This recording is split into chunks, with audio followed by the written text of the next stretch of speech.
What is up, everybody? Solomon here. Super excited to be with Genfinity, interviewing a multitude of projects across Web3.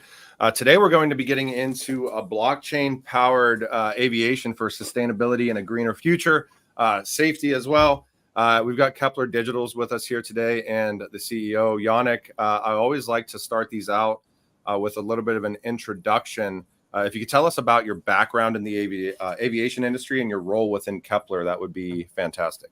Okay, so thank you very much, Ryan, for the opportunity. First, this is actually for me, aviation is the passion of my life. I was born in aviation in a way. I like to say that I could pilot an aircraft before I could even drive my car, because where in the country where I'm born, you can be a pilot before being a car driver. So my dad was taking me to the airfield. I was piloting my aircraft, taking my dad in my aircraft, and then after he was taking me back home. So all that to say that it has been in my DNA since the very, very first years of my life. So therefore, I decided to take a career in that field, and so I studied about aircraft engineering. I started to know everything about aerodynamics, propulsion of turbojets, all this type of thing. So I worked, in France, the aerospace industry is quite developed. So I worked in companies such as Dassault Aviation or Aerospatiale. Aerospatiale was the maker of the famous Concorde that everybody remembers, the only civilian supersonic that ever existed so far. I hope that soon we will have a replacement, but this type of industry hosted me at the beginning. Then I went to an airline, so taking care of the maintenance of 737, 747, what we call the line maintenance, making sure that they are ready to fly. So this is where it's a lot of hype, a lot of adrenaline to make sure that the aircraft can take off on time and in full security. So this is what I did at the beginning of my career. Then I decided to move to operations.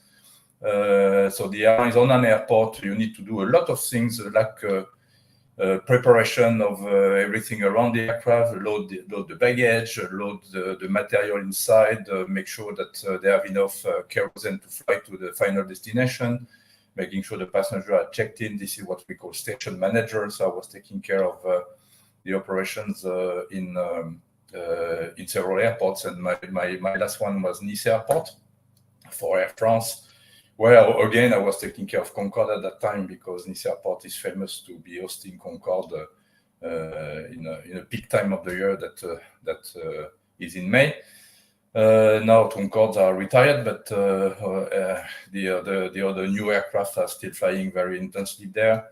Then moving to IT. So it was 28 years ago I moved to IT, and in a company which is now a world leader named Amadeus. This is a B2B, so not so much known by people except when they buy a ticket. But each time that they do an online purchasing on Expedia, or they do an online purchasing of on Lufthansa.com, actually the engine behind is Amadeus. But you can also see Amadeus in example in the US when you take a Southwest aircraft. Actually, Southwest is using our IT for customer acceptance and weight and load balance of the aircraft. You have also Amadeus diversified into the airport side of it. So I was just mentioning the airline side of it, but aviation is a bench of players. So the airports, they are obviously using a lot of IT. Example, Houston is using our IT. Kansai in Japan is using IT, our IT. Dubai Airport is using our IT. Heathrow is using our IT. So this is a big company, 5 billion euros of revenues per year. And inside that company, I was already an entrepreneur, because I created the airport IT division from scratch. And this is type of adventure that I like, adrenaline that I like, and to make sure that we serve a purpose and we are useful. So this is what what I'm trying now to replicate with Kepler for the reason I'm going to explain. But for me, this is basically putting that passion to the service of a new aviation, a safer and a greener aviation, as you said. Why? Because I'm leaving Amadeus. Maybe I look not that young, but I am already or younger, I don't know. But I'm retiring from Amadeus because at some point in some countries like France, you can retire rather early. But since I have a lot of passion still, I want to help and I want to continue. I don't want to stop working and giving what I know to the society and especially to aviation. So, yeah. Oh, sorry. No, and I mean, I think like we were mentioning before we started this interview, we could probably have filled a whole 45 or 60-minute segment on your expertise and experience within the airline and aviation industry. I know, Yannick, that you've prepared a couple of slides for us today as we kind of get into this, and I would love if you could maybe walk through it a little bit before we really get into the weeds with you here. Yeah, exactly. Yeah, thank you. So basically, so Kepler works is going to marry aviation and blockchain to make aviation greener and safer, and to help, at least the ambition, let's be humble, to help the aviation to become greener and safer.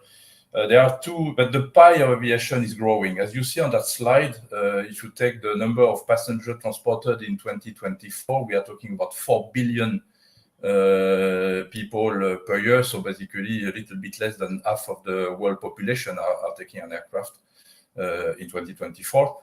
And we see in 16 years from now, this number will double. So this is classical aviation, just classical aviation. For 8.1 in 2040, there are the projection that are taken by a lot of sources. In this case, I took Oxford Economics and IATA being the body of the International Airline Transport Association, hosted in Canada, and they project that in spite of ups and downs like COVID affecting that, but people need to travel, they want to travel, they want to see their family. And you've got more people on this planet, and you've got more wealthy people on this planet. So the middle class who didn't have access to aviation before, now they have access. So that's why it's growing that fast and that big. In order to make sure that it works for the longer term and for the next generation, we need to make it greener. We all know that. And you've got a nascent aviation that we call the electric aviation. And here, if you take new types of transportation, like urban air mobility, which is complementing the classical aviation, taking off from an airport and landing on an airport. Here we are talking an aviation that can take off from the center of a city and go to another center of a city. It can go also to an airport, but basically you will have a new types of machines flying over your head in the next years, and the market is nascent, but the prediction are just incredible. Here we are talking about $20 billion of economy carried by this in 2030, and even a trillion in 2040. All that are prediction, but my message here: the pie is growing, and this pie is growing. We need to make sure that this is safer and greener, and this is where blockchain can help a lot. And let's explain. Let's go through that in the next minutes. No, and I think it's really interesting, and I think that nobody's probably better served than you to maybe talk about some of the aviation industry challenges that exist out there right now. What are some of the, I guess, top ones that kind of come to your mind? Whether it's logistics, because I know dealing kind of specifically in like.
So, audience. All right. Okay. So, Oh my back. gosh.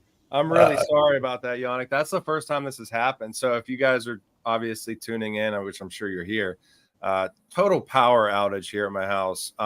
We were at nobody being better served. That's ridiculous. No, I'm so sorry, no Yannick. We were at kind of nobody being better served, especially with your expertise and your history in aviation, talking about some of the industry challenges. And if this goes out again, by the way, I'll just preface it. I'll cut the feed and we'll reschedule this for whenever we don't lose power. But logistics, ticketing, loyalty, one of the things that you and I talked about before, which I would love if maybe you could expand upon, is like the safety issues that happen from OEM manufactured spare parts and things like that go into these airplanes. So walk us through some of the problems that you see out there in the industry historically. Yeah. So don't get me wrong, aviation is not unsafe today, but since we are going to double the number of passengers transported plus the emergence of new, we need to make sure that it stays safe and it becomes safer. And I think this is where blockchain can definitely help. Actually, when you take care of an aircraft, you need to make sure that everything which is coming and is mounted on an aircraft, what we call the OEM, so the original equipment manufacturers, they are from the right source, built and manufactured the right way. So therefore, you can start to implement certificates of authenticity, digital twins of the way that it has been done, and making sure this is traceable during this whole life, because you've got a lot of subsidiaries of aircraft manufacturer. So therefore, you need to make sure that at the end of the day, what you mount on your aircraft is actually the right piece of equipment and not something which has been counterfeited somewhere in this world. So it has to be super safe, and the regulatories will ask for that, because today this is rather manual, or you can have a cut in the logistics saying a certain piece is certified, but then after you've got another piece which is you've got a cut of this logistics chain, and then after the rest is not certified. So you need to make sure that you are able to make that from end to end until this is mounted and until the aircraft is taking off. So this is one piece for the logistics. So everything which have to do with spare part of aircraft, spare part of engines, spare part of equipment inside the cockpit, everything which is around. This is one thing. And then after, when you look at the aircraft on an airport, I don't know if you noticed, but you've got more stuff and more equipment on the airport. The airport itself is having a lot of traceability to make sure. And blockchain can also help here. If you push back a 747 with this super big engine that we could, the pushbacks engines, and the tow bars, you need to make sure that it doesn't crash and it doesn't go into the aircraft, bumping it. So this is something that needs also to be secured and better secured. So the equipment is a very important piece of what we can secure on blockchain. In the green aviation, also you've got new pieces that now we start to see everywhere in the electrical industry that we call batteries. So batteries needs to be also traced and make sure that they are mounted, and they need to be recharged in the right way and remounted on the flying device. So all that is super important to trace. This is an example. I can take another example, which would be sorry for the number of example word that I take, but the training. Around this aircraft, you see a lot of people. They need to be certified, because you don't touch an aircraft that you would touch your bicycle. You need to make sure that you don't do silly things, or you know what you are doing on an aircraft. So there is a certain number of certification you need to have. Today they are given, or they are stamped by what we call IATA, which is the association that I was mentioning, and also some other people like ACI, Airport Council International. So they need to make sure that they are not fake, Today, in some countries, including in France, you find wrong doctors, you find wrong dentists, you find wrong engineers. You can have a diploma that says that you are graduated from a very prestigious university, but at the end, this is invented. So by applying blockchain, you can also make sure that you have a traceability of the people that are going around, and they have the right education, the right training, and the right to take care of an aircraft. So these are examples that we can take. So blockchain will increase transparency, will increase traceability, will increase safety, not only of green aviation, but also of classical aviation.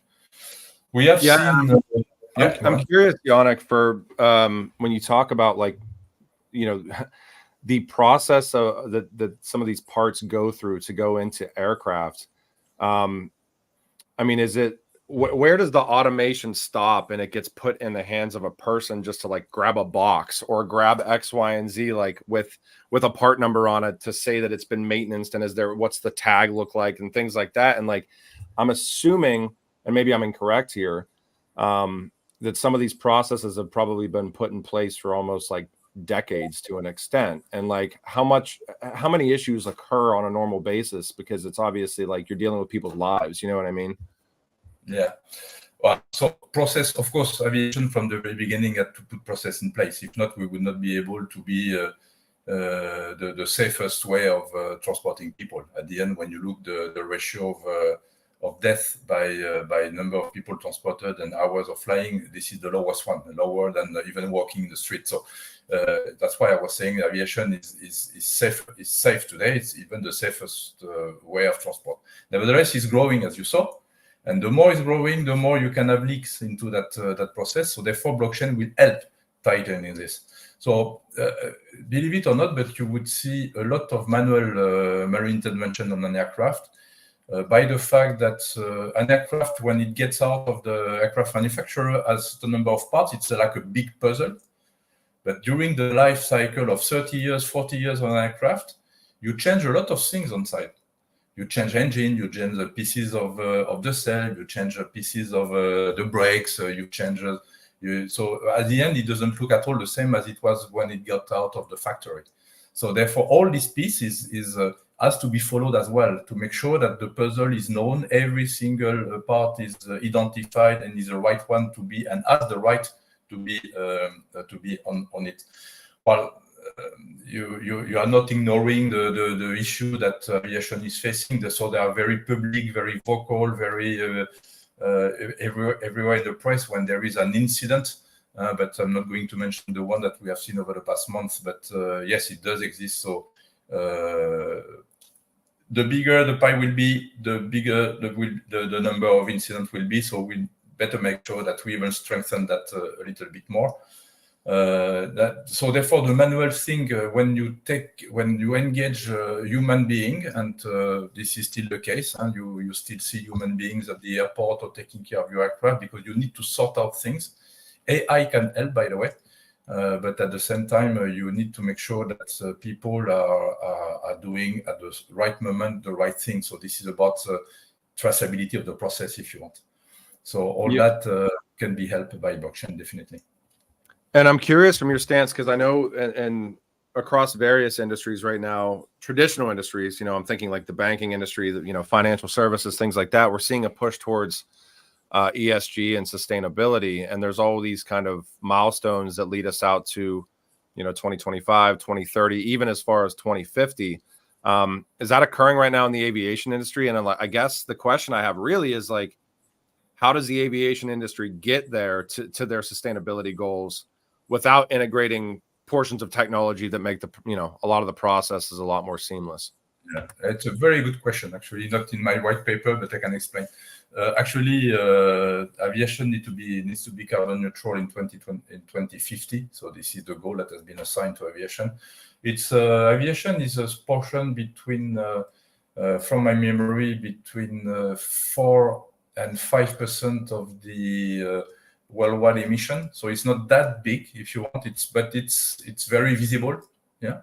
So there is something that needs to be done. So electric aviation is one of them, but you don't have only this. You have other changes that are happening in aviation. Example, the electric for the short range type of aircraft, but you've got now a change of propulsion with hydrogen, which is also coming. You've got the SAF, which is the sustainable aviation fuel, which is a fuel made from the garbage, recycling of the carbon, which are already be consumed for other purposes. So actually, the neutrality in aviation can only be obtained when you have all of that put together, and not only electric.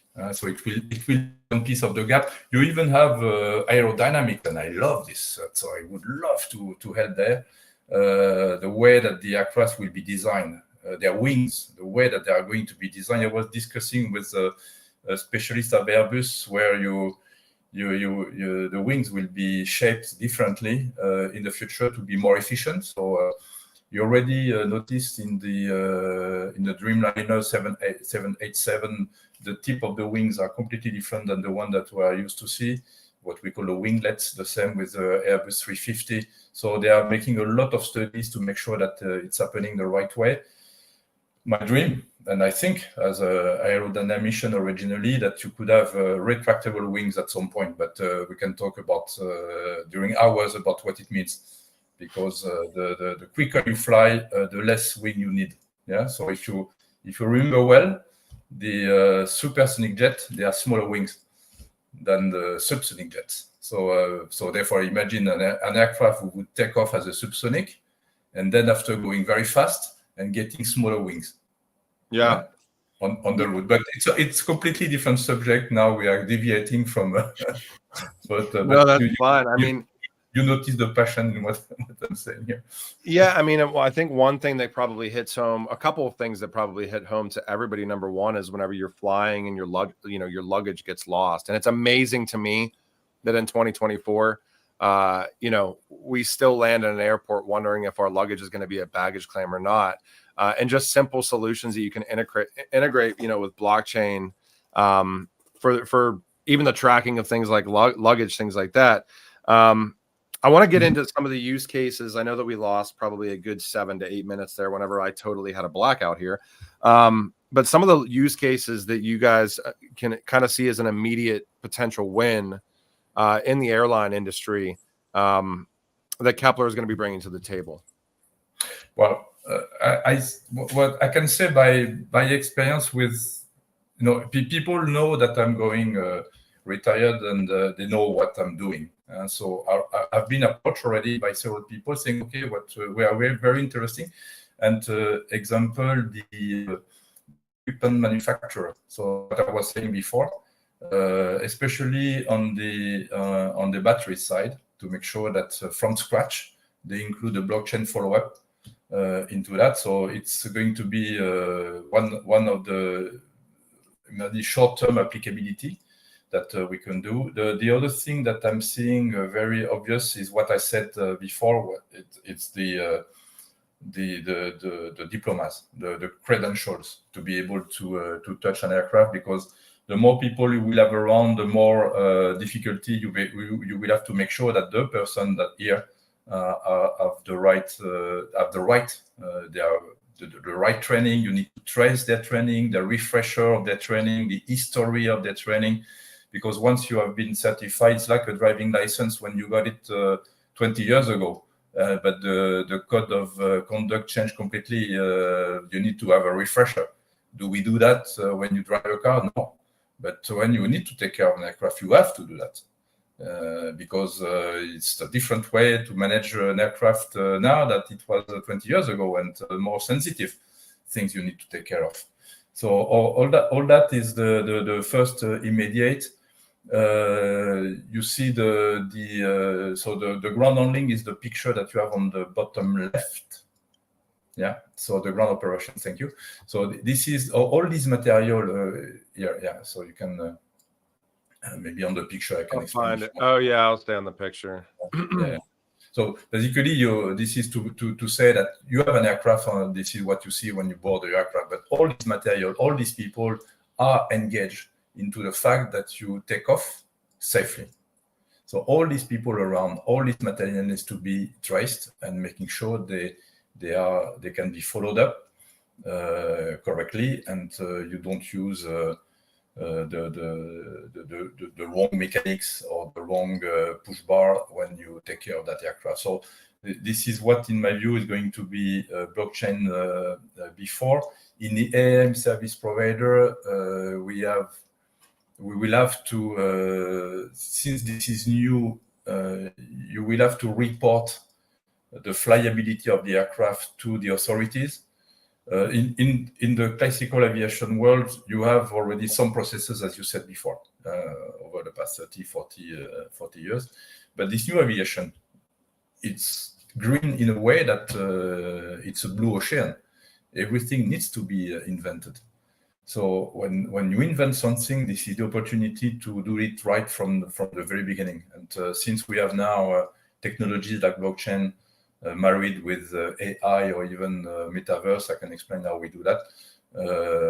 This is definitely something that I'm talking to several aircraft manufacturers. I don't want to disclose any name here because I'm very prudent, but you should see the next, let's say, 2 months, some shaking hand with some of them.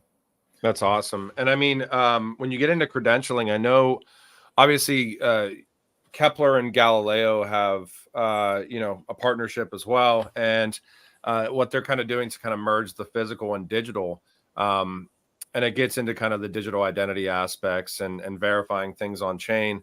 Is that where you kind of see this combination through credentialing? Because if you guys can see the image down here, I mean, Yannick brings up a super good point, which is look at the amount of people that touch the aircraft, or that touch the maintenance, or that touch the whatever it may be before they're an aircraft's given the green light to lift off and things like that. And is that, you talk about that kind of being an immediate win, and obviously you kind of need platforms that already exist and the technology that's already been tested out, the importance of things like that. If you could maybe dive into that relationship that you have with Galileo just a little bit to figure out where there's crossover, that'd be cool. Yeah, this is important. So you notice that the CEO of Galileo had the same last name as mine. Yeah. So because he's my son, he's as passionate as me in the different industry, in the luxury industry, and his dad is in the aviation industry. So basically what I'm taking advantage of, and that's why we can take off earlier than somebody who starts from scratch. We take a lot of their expertise and technology in blockchain. So when I was an advisor, I am an advisor to Galileo, and when I started to see the use cases and what they were developing, I was thinking myself, oh, but all that, this is something that I was trying to solve for aviation. So this is all how all that started. So let's take now the common use cases between Galileo and Kepler. In the past, what I was explaining was what we call B2B, so business to business. We are going to help a manufacturer, to help ground handling companies, to help. So this is what the blockchain B2B is. But you can think about blockchain B2B2C, or business to consumer. In Galileo, when you buy a luxury good and you have digital twins to make sure that your Louis Vuitton bag is not counterfeited, actually the same B2C, the same customer is going to take an aircraft at some point. If you take UAE, for instance, or if you take some places where people are taking helicopters today to go to the airport, in the future they will take eVTOLs, so the electric helicopters. And they just bought a nice luxury good on the marketplace of Galileo. So they will enjoy as well a blockchain e-ticket. So meaning that this for them, this is the fact to use blockchain as part of digital twins, as part of their life process, will be natural. So you will have, if you want, an adherence between the two economies, the aviation economy and the luxury economy, by the fact that the customers are expecting the same. Why should I have a paper ticket or even an e-ticket, classical e-ticket, when I have a digital twin for my watch? No, I'm expecting also a blockchain boarding pass. Yeah. So this is where, if you want, you have join the use cases that are going to be adherent between each other, and the utility of the token that we have can enable access to example one of the two. So the utility token of Leox for Galileo can give access to the ones to the products, the B2C products of Kepler, and vice versa. So this is where you if you imagine the adherence on the B2C side, this is quite an immense way with the number of people that aviation will transport, all that can be replicated and replicated.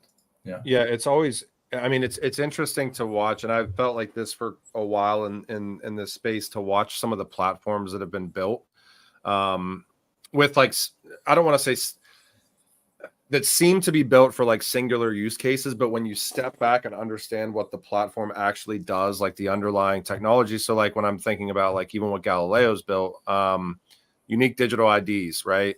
For secure verified assets. You know, Galileo obviously focusing on luxury goods and tokenization and kind of merging physical and digital. But when you talk about what's underlying there with unique digital IDs for verifiable assets, it doesn't have to necessarily be a luxury good. It can be credentialing for individuals that are certified to make sure that they can maintenance X, Y, and Z parts of an aircraft. They can make sure that the parts themselves, you know, are up to code. It can make sure that the aircraft itself has been made. Like there's all sorts of things that you can tie in to kind of merge the physical and the digital and just use the technology and the platforms. And to step back a little bit, maybe as a sidebar, like I think that this is similar to what we're seeing across like even some of these platforms that are doing DeFi and things like that in this space. Like I'm always thinking like, okay, so it's great that they've built this, but like, what are the BlackRocks and Franklin Templetons of the world? Like, are they going to build their own platforms? Are they going to kind of pick and choose what some of these other people have already kind of built and maybe even like use white labeled versions of them? It's a good example. His example, what do we do with mileage? DeFi can be helping mileage. Imagine 2 seconds today when you miss your aircraft and you complain to the airline because you've been disrupted, whatever. They give you mileage, right? Yep. Why can't they give you compensation via blockchain? Yeah. It seems so natural. Yeah. So it seems like rewards points and loyalty might be an easy win too. Yeah. They can be blockchain, definitely. It's I need to explain something. Kepler doesn't want to be the only one on this. So I like the fact that it's going to be an industry pioneer, an industry obviously, but I don't want to be alone. I want other industry to believe in it and to work with us. That's why we help. We have a platform to help, because we want to sponsor people who have sharing the same belief that we are sharing. So we have a launchpad, for instance, to help people who are not super used to what it is to go on the blockchain, to help them. So I don't want to be alone. So I'm not pretending to be to have the truth for everything. I just want to be a helper and energetic helper. This is what I want to say. Thank you for bringing these ones. Yeah, I wanted to ask you before what I think is really interesting, and you know, obviously Genfinity media partners with both Kepler and Galileo. I'll preface it, but we had an advisory call, and one thing that I always think is interesting in the blockchain space is that a lot of people in blockchain are kind of the same people in blockchain, and it's all okay. There's a lot of different networks, but it's kind of the same people. And it's always like, how do you get outside of the echo chamber? How do you get outside of the silos of the people that are already here? And I think that you guys have kind of a really interesting advisory board and relationships that aren't already in blockchain. And at the end of the day, that's kind of the point. It's like, if blockchain is going to be mass adopted, it can't just be the same people that have been here talking about blockchain since 2009 or since 2015 or 2018 or whenever it is. Talk a little bit about the team and the supporters that you guys have behind Kepler, because I think it's really interesting and it's something we don't see a lot. Yeah. Yeah. So thank you very much for that. So basically, what we are saying here, we are in the real world asset segment. Yeah? So we are addressing something which is in the real world, and this is what we do. But so therefore, we have people coming from the real world. So you see Brede, John, and Fred. So they have three different expertise, but they are all super senior in aviation. Let's take the middleman, my friend John. John Jarrell is a U.S. citizen. He's based in Atlanta. He used to work. He used to be my boss, by the way, in Amadeus, and he's currently a captain on Flagjet on Challenger 300 and 350. He has a bench of experience in aviation in all aspects. And today he's a pilot, so he knows what it is about mounting something on his aircraft that he's not sure of. So you understand now the logistics side of it, but far beyond that, he's super IT man, and he used to be also a pilot of the US Air Force in the past. So I think he brings me, if you want, I am European. You can sense this in my accent. So obviously, and he's my US specialist of what aviation, because you've got two main poles in aviation. Airbus and Boeing. If you want, is Boeing. I am Airbus, to make it short. Yeah. So he brings me this experience in aviation, plus being a pilot on a jet. So Brede Nilsson on the left used to be the CIO of 43 airports in Norway. Now, why Norway? Because Norway is very known for the electric dimension they put in everything they do. Nearly half of the car fleet in Norway are actually electric cars. So they sponsor a lot. The airlines over there, they are very much about electric aviation. So you've got a very short haul flight, because this is a big country, but they have a lot of little airport to feed, and they are going to be one of the first countries to adopt electric aviation big scale. So Brede is with me as well. Fred Meyer is a specialist of ground handling. So the picture which you've seen all these people around. He has been working on that for the past 20-25 years. So he has training schools as well, where we could apply the certificates of diploma. And this is very important. More will come, because you will see more actually. But again, I keep that for me for the time being. And I will add more industry people here. Then you've got the blockchainers. I love them equally. So they are the specialists of blockchain, much more than me, and they are applying the technology. Kushal, for instance, is the one developing for Galileo. Andrea is based in India. Andrea is based in Philippines, and Zach is based in Orlando. So very multinational. Ecosystem needs to be built, because this is the piece that I master less than the aviation. What all this ecosystem that you have in blockchain? So together with Pierre, Nat, and Kush, Zach, and Andrea, and with KF as well, with going to be pictured very soon. Based in Canada, they help me with this ecosystem that I don't know less than. The people like yourself, Ryan, but also the other people who are part of the communities on blockchain. So they are the specialists for that. Yep, and I think we've got a couple minutes left here, and I'll go past the stop point, because I know we probably lost about 5 or 7 minutes. And I know we're going to be doing more of these as well. I want to kind of get into something like just maybe briefly, but I know that you guys are incorporated out in France as well, and we don't see a lot of blockchain companies in France. Can you talk about? And I know obviously from the accent, I can probably tell that's where you're at. But I mean, talk about why France, and maybe how you guys from Kepler are planning to kind of tackle some of the really, I guess, fragile regulatory landscapes that might exist out there in the world. Yeah. So why France? First of all, so you notice my accent, but also France is is a country where you can access all the other European countries with less than 1 hour and a half flying. So it's like being in the US, by the way. Yeah. So when I want to talk Norway for the green, I take an aircraft and I go there. When I want to go to Farnborough next week, I go to the UK at the same time.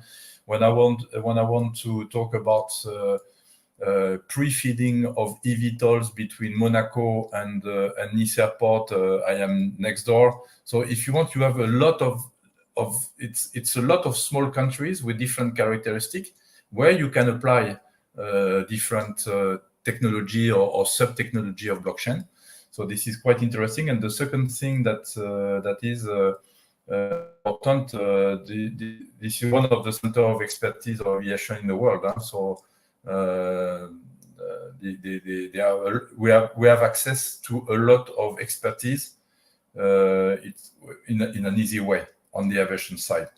The blockchain side is less developed, but Switzerland, which is you've got this is like the paradise of blockchainers. And it's from my home. It's 1 hour flying and 6 hours driving.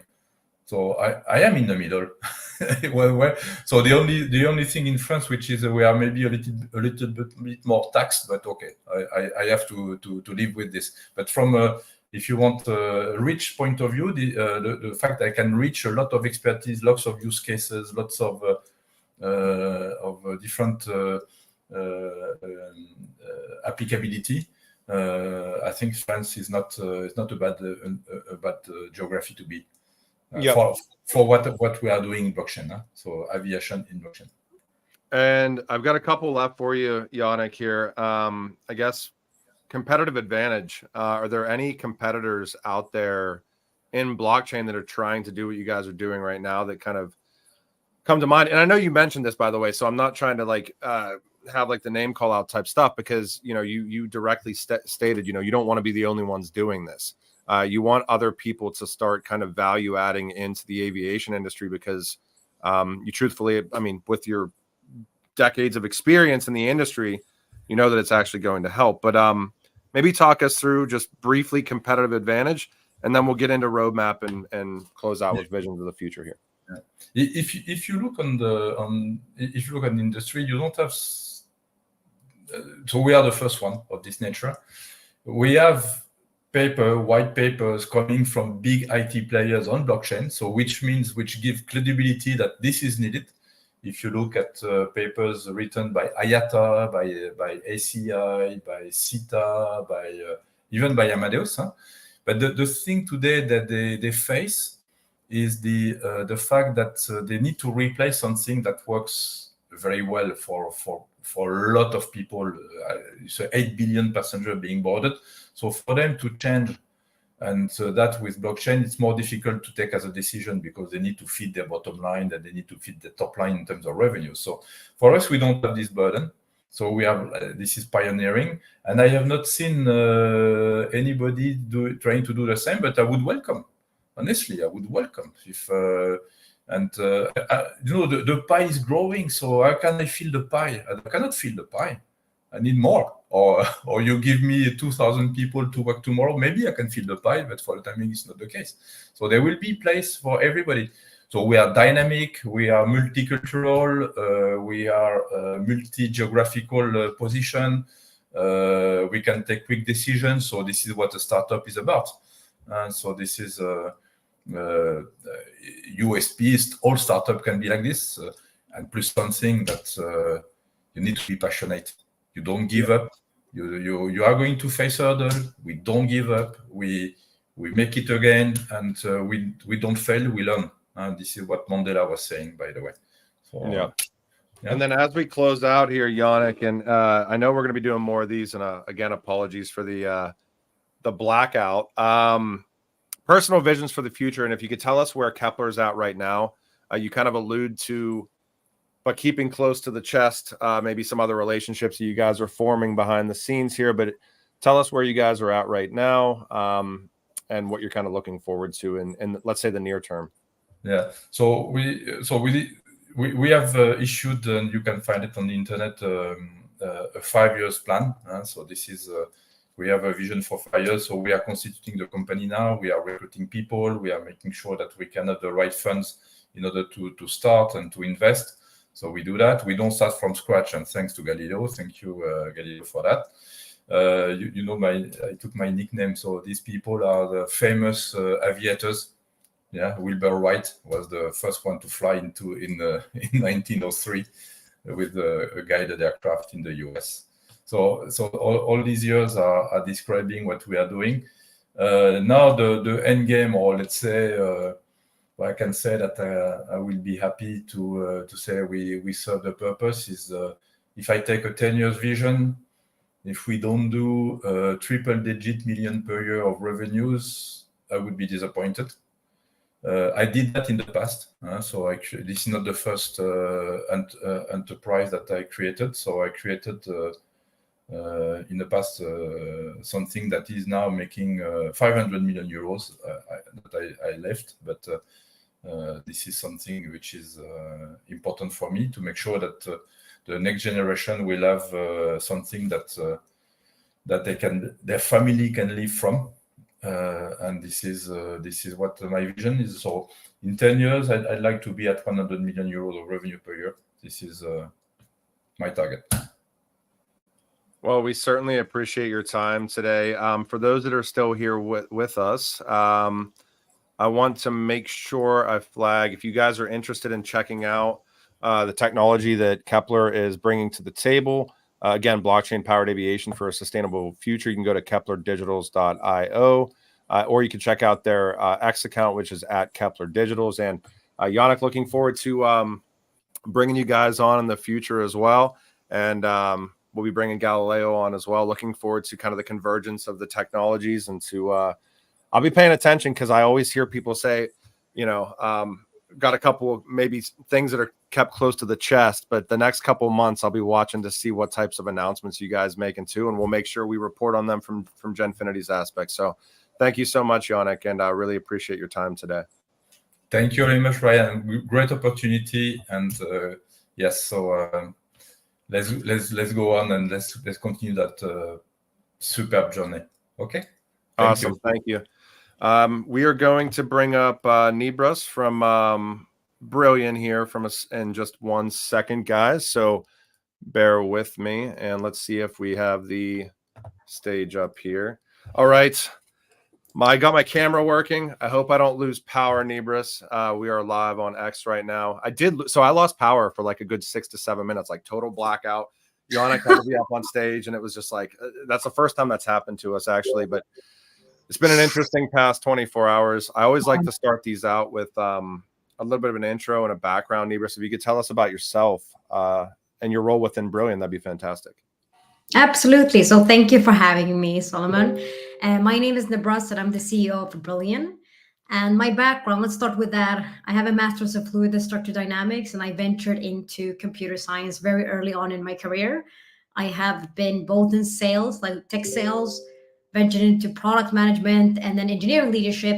And then prior to joining Web3, I was at Spotify. So everyone knows Spotify, so it's easy to say. So big tech background.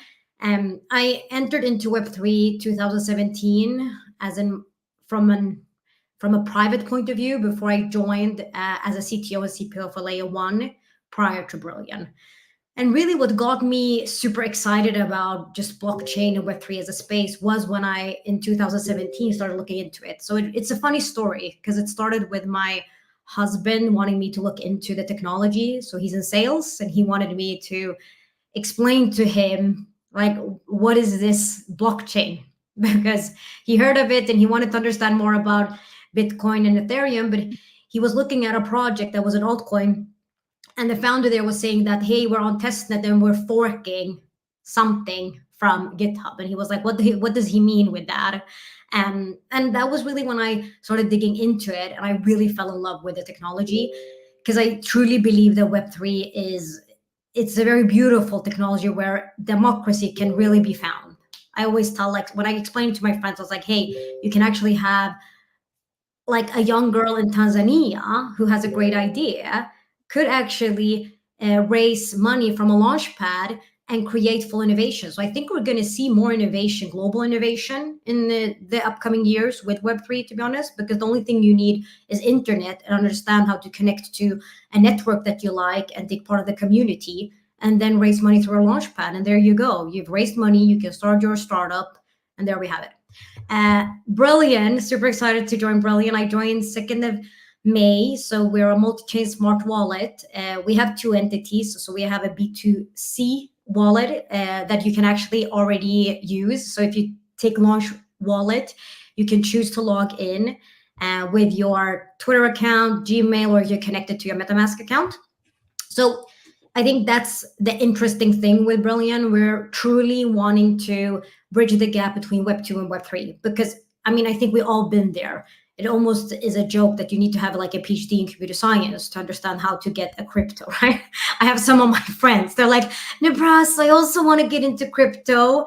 And then they want me to teach them. And I'm like, sorry, but the tech level is just not there. And it's just so hard for them to understand how to even just hold an Ethereum or Bitcoin.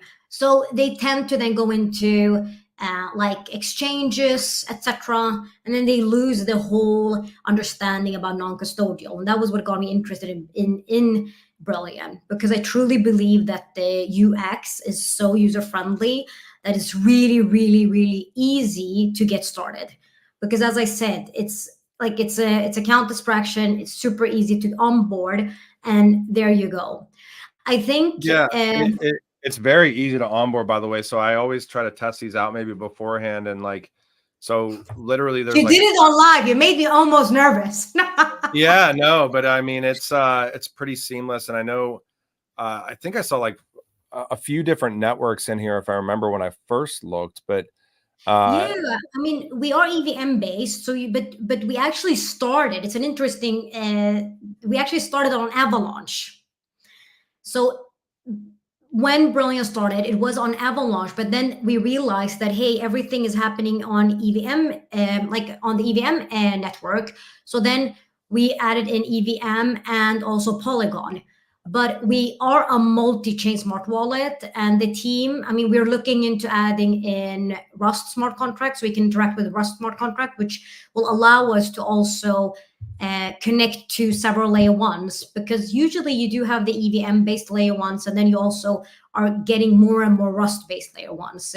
So if we could connect on one Rust based such as Solana, we have a much easier way to connect to other layer ones that are Rust based. So that's coming in the pipeline. I think one thing that's worth mentioning for us with Brillion is that we are a really full team now. So we've done a super big push for 2024 and beyond, where we really want Brillion to become the wallet for reward assets, deepened project, and autonomous agents. And we do want a user to have that super app where they don't have to worry about the underlying technology. They don't have to care about which layer one was this, or which network was this built on. Like, my vision for it is we're also adding in AI agents to the wallet. So imagine you logged into your wallet, imagine like a small avatar. And then I also want you to, in the future, be able to customize it. Maybe you want a dog and it should have like a cool voice that you assign it, like Arnold Schwarzenegger. Now we're just laughing a bit. But then imagine you being able to talk to your crypto. So you tell your avatar, like, hey, can you list me 5 trending coins with a market cap under 5 million? And then it should highlight that for you. And you can just go ahead and purchase it without you having to think about anything else. That's the vision for the B2C play. I really think we also are really positioned well for reward assets, because reward assets is interesting. It's getting a lot of momentum. Everyone is talking about it.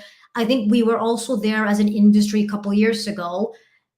But honestly, a lot of projects I've talked about, yeah, we did something, but it actually never got adoption because of the wallet. And that's what I find super interesting, right? Like, we build a lot of technology, we perfect the back end, we even know how to tokenize assets, how to make them fractionalized, etc. But then we almost don't understand how do we distribute it to a wider audience, because that's what it is about. And for me, wallet as a name is also a bit redundant. it was there when we first had crypto, and now we're asking so much of a wallet, right? Like you should be able to browse, you should be able to do KYC, KYB, all of these things. So you need a really good UI UX to guide you through it. And I just think it's like almost like a modern UI. That's how I see it. Yeah. I mean,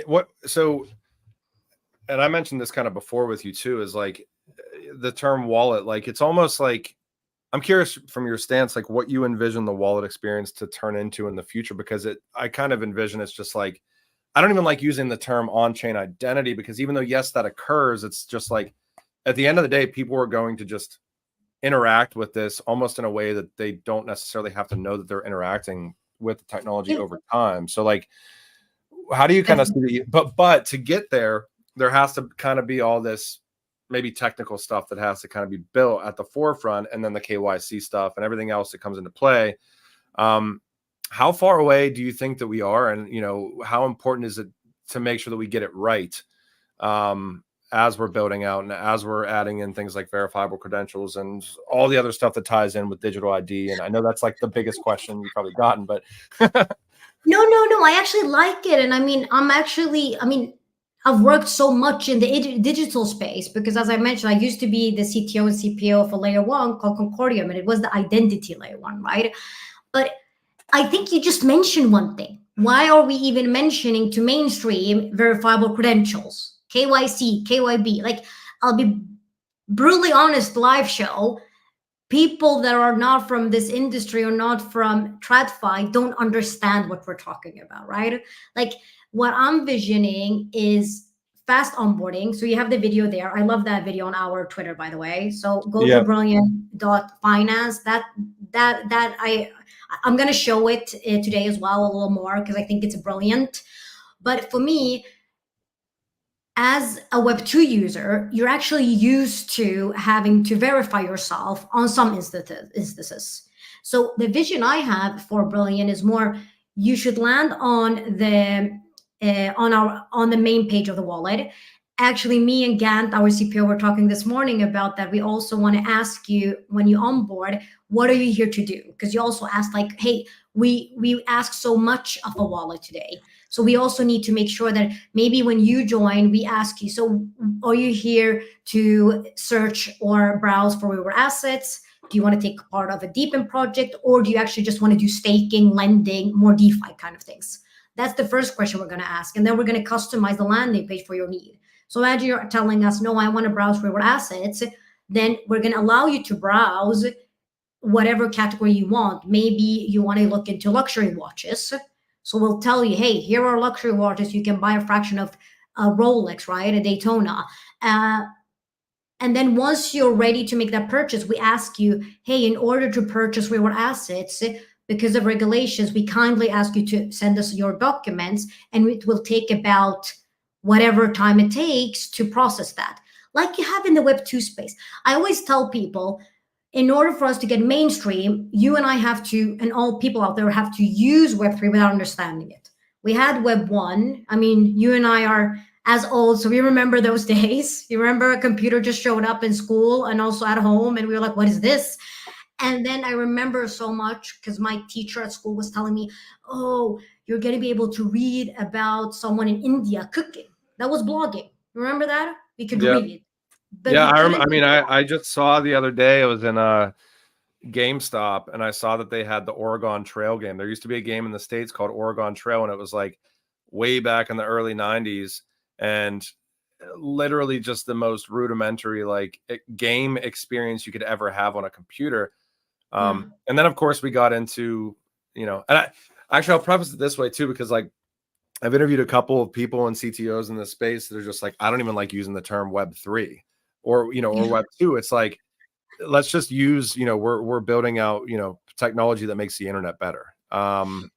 Exactly, because then Web2 came, which was we could interact. So someone figured out, how do you like and comment on someone's blog, right? That was Web2.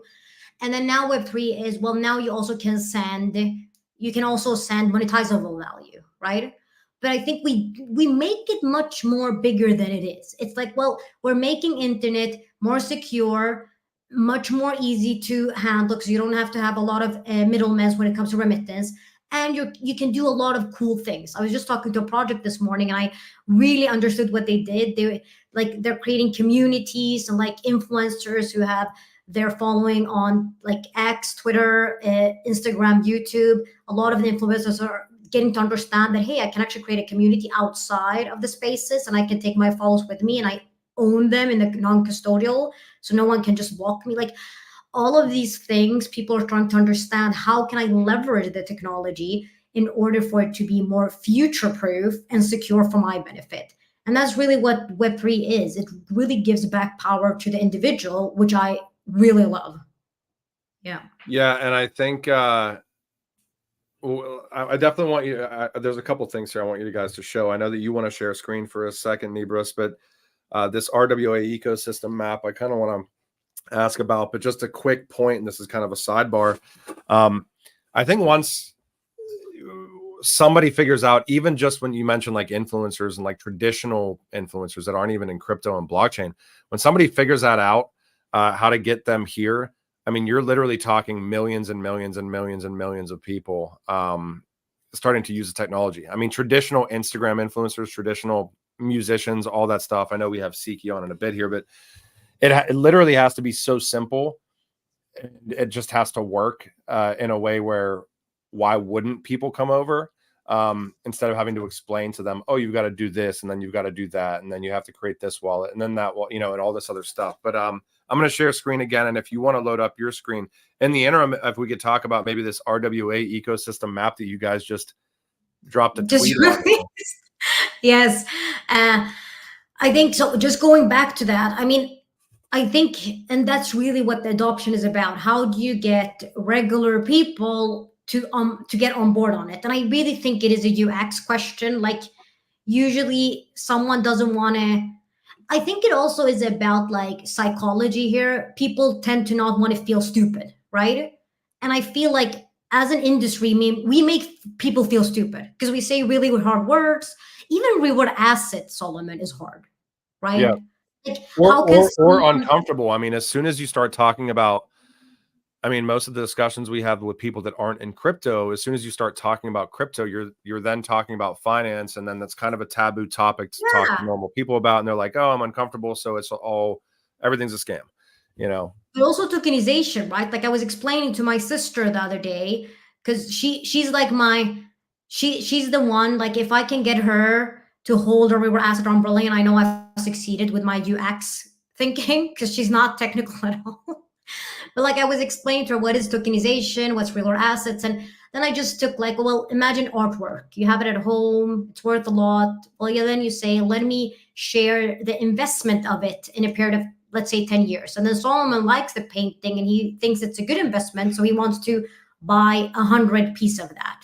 And then whatever it goes up in price, you get that revenue, but you're still the owner of the paintwork, as it like if you own the art. So I think we just need to talk in people terms, so to speak. But yeah, I think the map that we just shared, just if you go to our Twitter, as you're doing here, and you just type #GetReal, you're going to be sent a map from ours.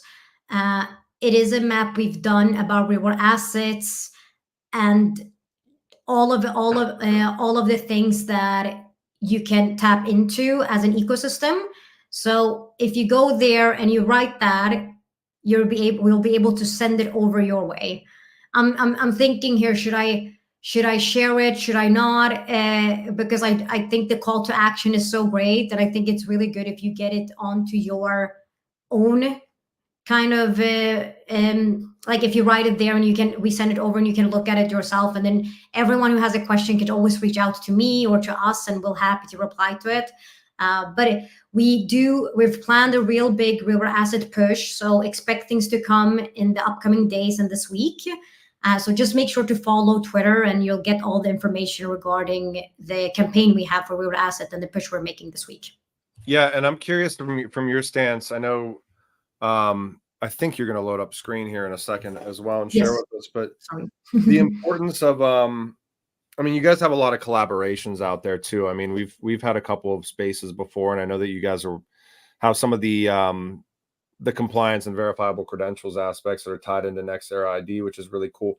And I always do feel like this space, it's so easy to kind of get siloed into like one platform or one use case. But if you can maybe just touch on the importance of collaboration to kind of grow the industry together, because I think it's a massively important topic. And we are starting to see a lot more of that across ecosystems, especially over the past 6 to 8 months. It appears that like even layer ones are starting to collaborate. If you expect that trend to continue, and just the importance of kind of growing the pie together. No, definitely. I mean, I think from my point of view, since I joined the ecosystem, at least, I mean, I'm a big advocate for collaboration. So maybe I also tend to feel that because I also tend to collaborate a lot with other ecosystems. But I always think about it like we are creating extremely innovative technology. It's groundbreaking technology, which means that we can't just Google things today, right? So how do you make sure that you yourself are getting the most out of it, but how can you also share what you've learned so you get something back as well, right? I always tell people like, well, you can't just expect to get things, you also need to share your knowledge to get something back. So I truly believe in collaborative spaces, and we see it across board. I think you also mentioned layer ones, and yeah, it happens in layer ones. I mean, especially the scientists, they actually very often work together because it is new and groundbreaking technology. We have to have them talking. Who else are they going to learn from, right? I think when it comes to us in the space, I think for me, Brillion is super interesting because we didn't touch base on the B2B aspect, but I definitely want to talk about that. We're also we're also in the middle, so it's not a fully done product yet, but we're in the middle of implementing a full-fledged platform, so wallet as a service, where we partner with layer ones, layer twos, the apps, but then also enterprises, and we give them a full-fledged wallet as a service platform where they can add in the toolkits they need. So we give them the toolkits. I think what's different between how we're doing it and how we're working with our partners is it's truly a partnership. Like, there are going to be some really interesting announcements coming. I can't share all of them, but we've closed down a lot of them, and it's fun. I can make the joke, but I had a bet with Rashid. I mean, Rashid from Nexera, and he was like, you need to close a couple partnerships. I was like, is it a bet? And then we were joking about a kilo baklava, and let's say I won the bet by far. But I think the interesting bit, how I see it, is I really want our partners to feel that they're winning something here, because that's what it is. We're giving them a wallet strategy. How can you think about the wallet as something that belongs to you as an ecosystem, but how can we partner with you? So you focus, if we look at a layer one, layer two, it's like, hey, you focus on what you do best, which is a protocol on a layer one. And then we partner with you as your wallet provider, but you still get that benefit. And if I just think about some other players in the game, I don't really like to talk about like we're better than them. They're really good at some of the things. But one of the things that I at least have heard from some of our partners is that when they partner with other wallets, the wallet provider themselves gets all the benefit. What I want to do is, no, I'm giving you a platform and you can still have the benefit. And what I'm also doing is I'm exposing you to the B2C play, where the ecosystem is for us, the Nexera Foundation, but also all the other partnerships we have. So you get the benefit of both. You get the benefit of having your wallet infrastructure, and you can start understanding your users, whatever you need them, how it should look and feel from a white label point of view. But you also get exposed to the realtor investors that we have on the B2C play. And that's really powerful, because then we're creating something together which benefits our partners massively. Yeah, no, I think it's huge. I mean, especially like, it is a big pain point. I mean, look at a lot of layer ones out there, and they're not focusing at the protocol level. They're not focusing on kind of building out other tooling that they could be building out, or building out other, or decentralizing even.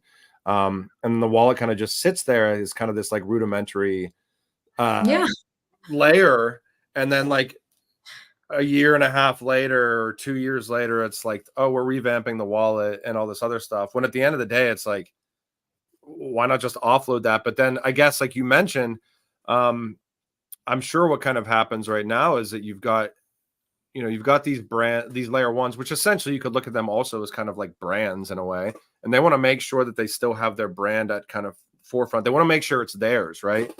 Exactly. Pretty smart. Yeah. And that's what happens. So I think, like, for me, I think when I first looked into Brilliant, I instantly honestly understood it, because it's like this tool would have benefited me so much as a CTPO, right?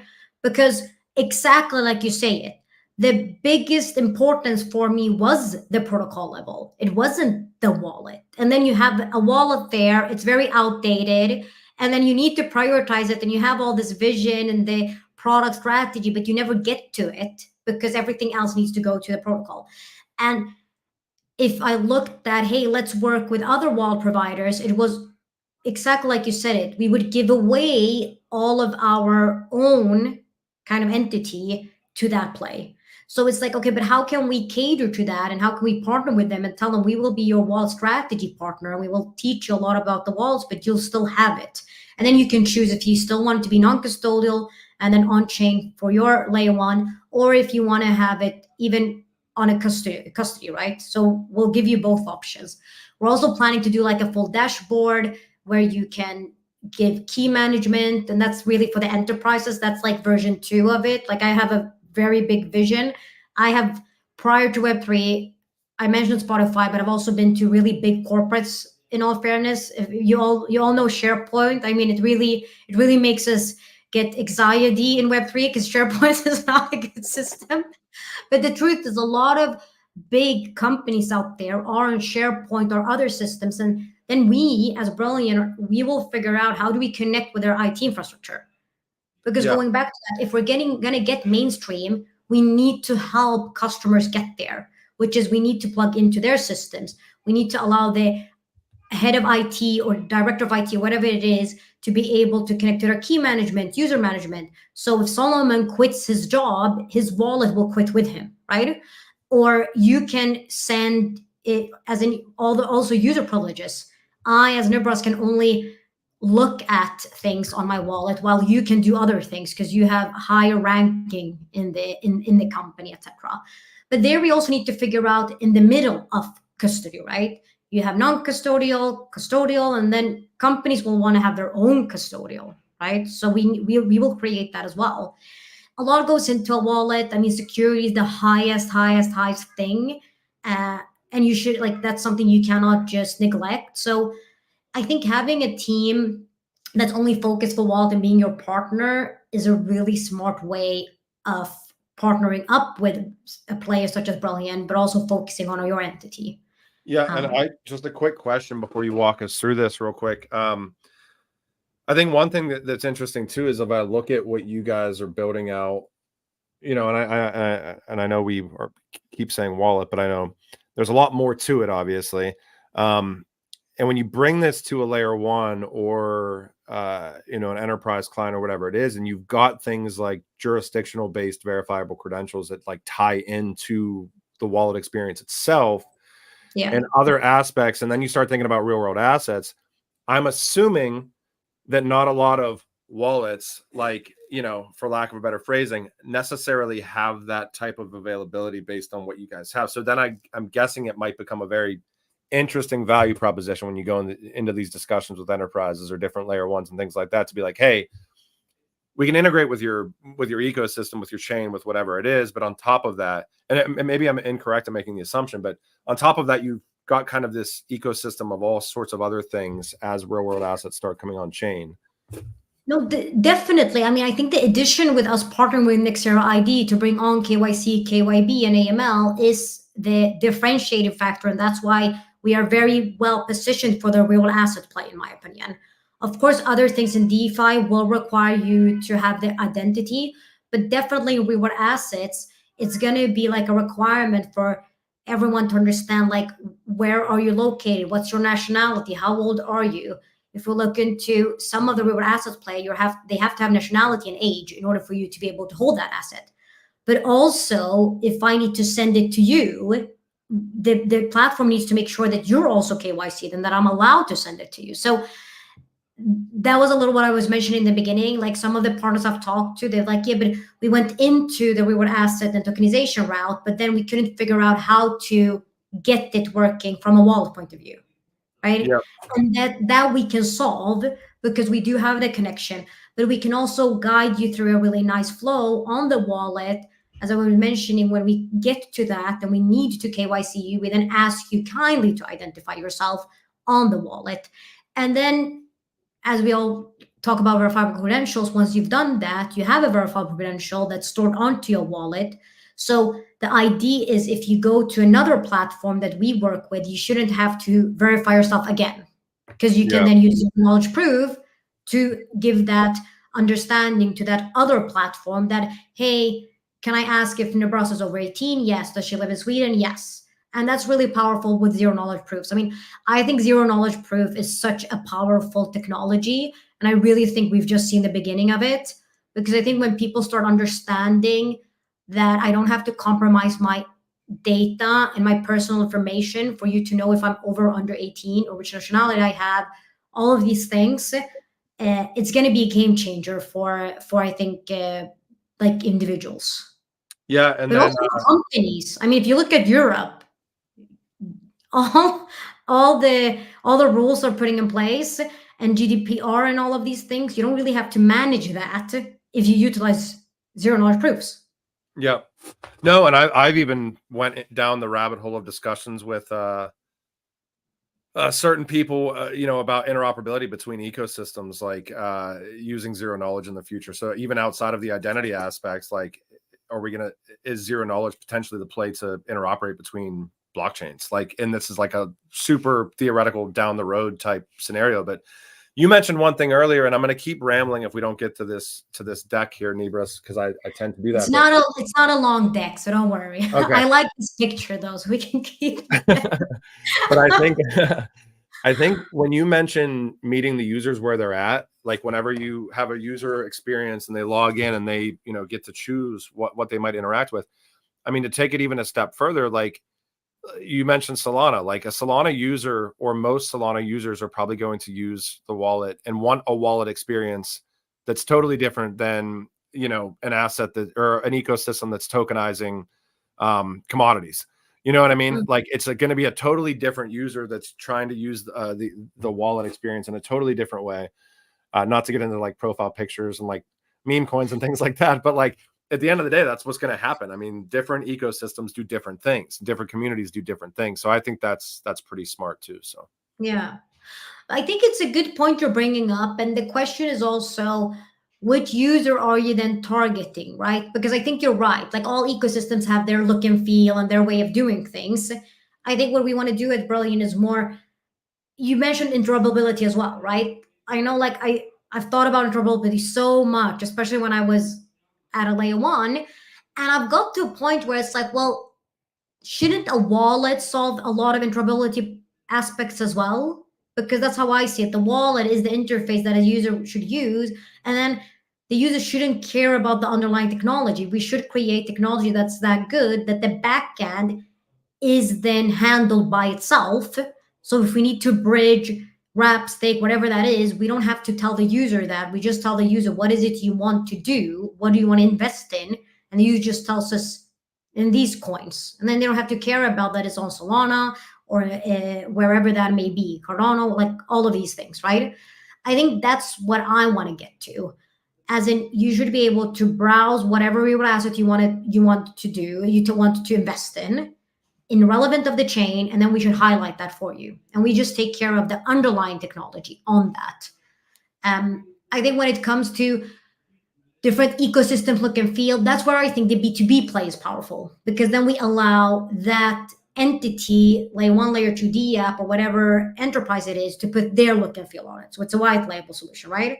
And then they can put whatever color they want, whatever logo they want, but also which tools they want to highlight for their users. And then they can customize it for their needs in a way. yeah, I mean, because at the end of the day, even regulations and regulatory clarity, like there might be technology primitives that you guys have integrated with the wallet that certain networks might not be able to participate in, or certain users in different areas might not be able to participate in. So I mean, it's got to be programmable and at the user level to an extent where like every single person is different. So like, how do you really make that user experience at the individual level, like kind of front and center? Walk us through this deck a little bit here, Nibras, before we come to time here. Absolutely. So I just wanted to highlight some things as in, okay, but what do we mean with modern finance and what is our vision really at Brillion? I think we've mentioned a lot of things. I just want to touch base on that. For me, if we think about what is modern finance and how do we look at finances in a very near future, it's going to be very redefined, right? Like today, a lot of people just have their money laying around in the bank. As I think the majority today knows that they should have some of that in stocks and bonds, and then the ultimate goal is to get purchase a house, right? Invest in a real estate. I think modern finance in the future will be that, well, that you should invest some of it in crypto assets, real assets that we also talked about, and maybe take part of a DeFi project. So how do you make that place for them to be, to make the modern finance that we talk about a lot at Brillion, but also to make it easy for them? So the rise of Web3 wallets, because of this, have really become very massive in the industry, and the need for having a good UX, like UI UX, is definitely on the rise. And I think that's really where we come in. So we talked about the simple login, we talked about the compliance aspect, I touched base on the security. I think it's also interesting because we also allow you to configure your security. So you can tell us if you want two-way authentication with which platform, if you want to share I can also add users. So if I want my husband to be able to access my wallet, I can add him as well as a user. Like all of these things we've thought through. And of course, we have on-ramping, off-ramping for banking. And I think if we did see this video as well. I want to show it as well because I think it's pretty cool, to be honest. I'm just going to take away the music. But I think it really showcases some of these functionalities is not on the wall as we see it today, but this is coming super soon. But it's really about how do you make that onboarding flow easy? How can you browse reward assets, and how can you then invest in fractionalized of it? And how do you make that really solid for a user to understand? This went on your background a lot, so I'll pause it there. We, of course, also have an NFT section. I think NFTs is something that was talked about a lot a couple years ago, and it's almost like we forgot about them, but they're definitely coming back. And I think NFTs is going to have a big place in the future as well when we look at the future of internet. Especially the younger generation, they really enjoy NFTs, and it's a big thing for them. And then we have the remittance play. So I think all of that is really what we call modern finance at Brillion, which we're super excited for. I was telling the team, the excitement is imagine sitting on the train, and then you see someone using a Brillion Wallet. That's what we're going for in a way. Let me just see how I get back. There it is. And then I think one of the things I really wanted to highlight was the B2B play. So if we look at the platform, it is here we're highlighting some of it. It's about white labeling it, telling us which tools you want to use, which users can have access to it, and then create a full dashboard for you to then monitor the wallet kind of use cases. So that's also coming, which is super interesting. And I love it. If anyone who's listening into this live show thinks this is going to be very useful for their project, please reach out. We're building this with our partners, which I also love because my background is really heavy on product development. And one thing I've learned is get as much requirements as possible. I mean, we have a big vision, but you know how it is. We sit in a corner and then we build. No, we want to build with customers. So we actually have already onboarded 5 people to this program. And 5 projects to this program. But we're looking for even more. So if you think this service is interesting, just reach out to me and I'd love to have a chat. I also wanted to touch base on token utilities. So we do have a token. It's called DUA. And I think it's really important to give the token a meaning for the ecosystem and for the community. And one of the things that the token utility is that we're thinking about, I mean, as a CEO, I always tell like the team, but also when I do talks, that for me, the community is extremely important. And everyone who's holding a big, large holding of the DUA token, I see them as a big investor in us. So of course I want to give back, right? Like when you buy a lot of shares in big companies, you also often get something back for it. And I think it's important that us as a company, an entity, a project, understand that we have the community and we want them to be part of this journey. So how can we give them something back?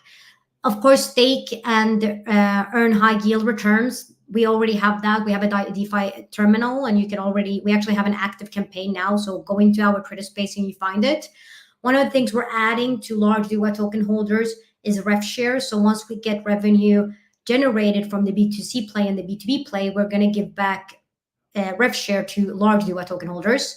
We're also going to give you exclusive rights to reward assets. So if we know that a reward asset coming our way is very exclusive, and we know for a fact that a lot of people want to hold this reward asset, we'll give large token holders access to that for like a week. And we tell you like, hey, you have the rights to invest in this reward asset before anyone else. Are you interested or not?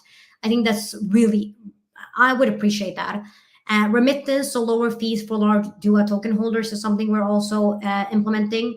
And also take part of the AI wallet agents. I'm not going to go too deep into the AI wallet agent, but it's something that we are. When I joined Web3 space, and I love AI. For me, it's like, hey, the rise of AI is here to stay, and we need to figure out a way to understand how to give them an identity, but also how do you create AI machine economy? And that's one of the things we're also adding into the wallet. The AI wallet agent, it's more like how can you stake a pool in a wallet, and the wallet itself is the AI agent, and you can have an agent that only looks at reward assets and only holds reward assets. You can have one wallet that only holds meme coins. Another one, which we've also defined, is like Raccoon the Cleaner, where you as Solomon give it access to all your wallets, because we just talked about it. There's like wallets scattered all over the place, and then you have small holdings and all. So how do you give that AI agent all your logins, or your keys, or your seed phrases, and then it will go ahead and clean it up for you, sell all the smaller holdings you have, and then put it in one wallet, which you defined, and you can tell it like, okay, it's on this chain I wanted. So a lot of these things that we're looking into, and why I put it in token utility is because if you're a holder of DUA, you're gonna get part of the AI wallet agents as well. A lot of interesting things. And going back to the community, like if someone out there feels like, hey, I really like what you're doing, it really speaks to me about having one modern wallet where I can do all of these things, and you have a cool idea, please reach out. I mean, I really see the community as part of us, and I love to always talk to you guys. Just some partnership ecosystem, as I was mentioning, we have a lot more to come. And it's super exciting. I think partnerships for me is something beautiful. I always say that our goal is to reach millions and millions of users. I got to a point where I said 1 billion user. That's the ultimate goal. And for me, if we do that through partnerships or through our B2C platform, it's the same, because we're reaching the goal of giving people their financial freedom.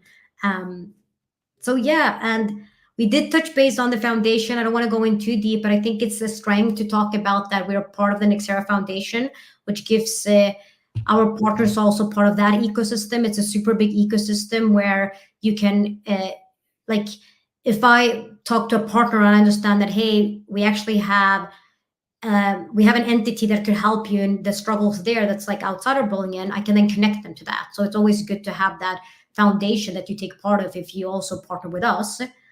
And as I was mentioning, if you guys want to talk more, if you have anything more to add in, please reach out. I mean, I'm the only, actually, I don't think I've said this in a live interview, but I'm the only Nibras Stibar Bang in the whole world. So it's very easy to me.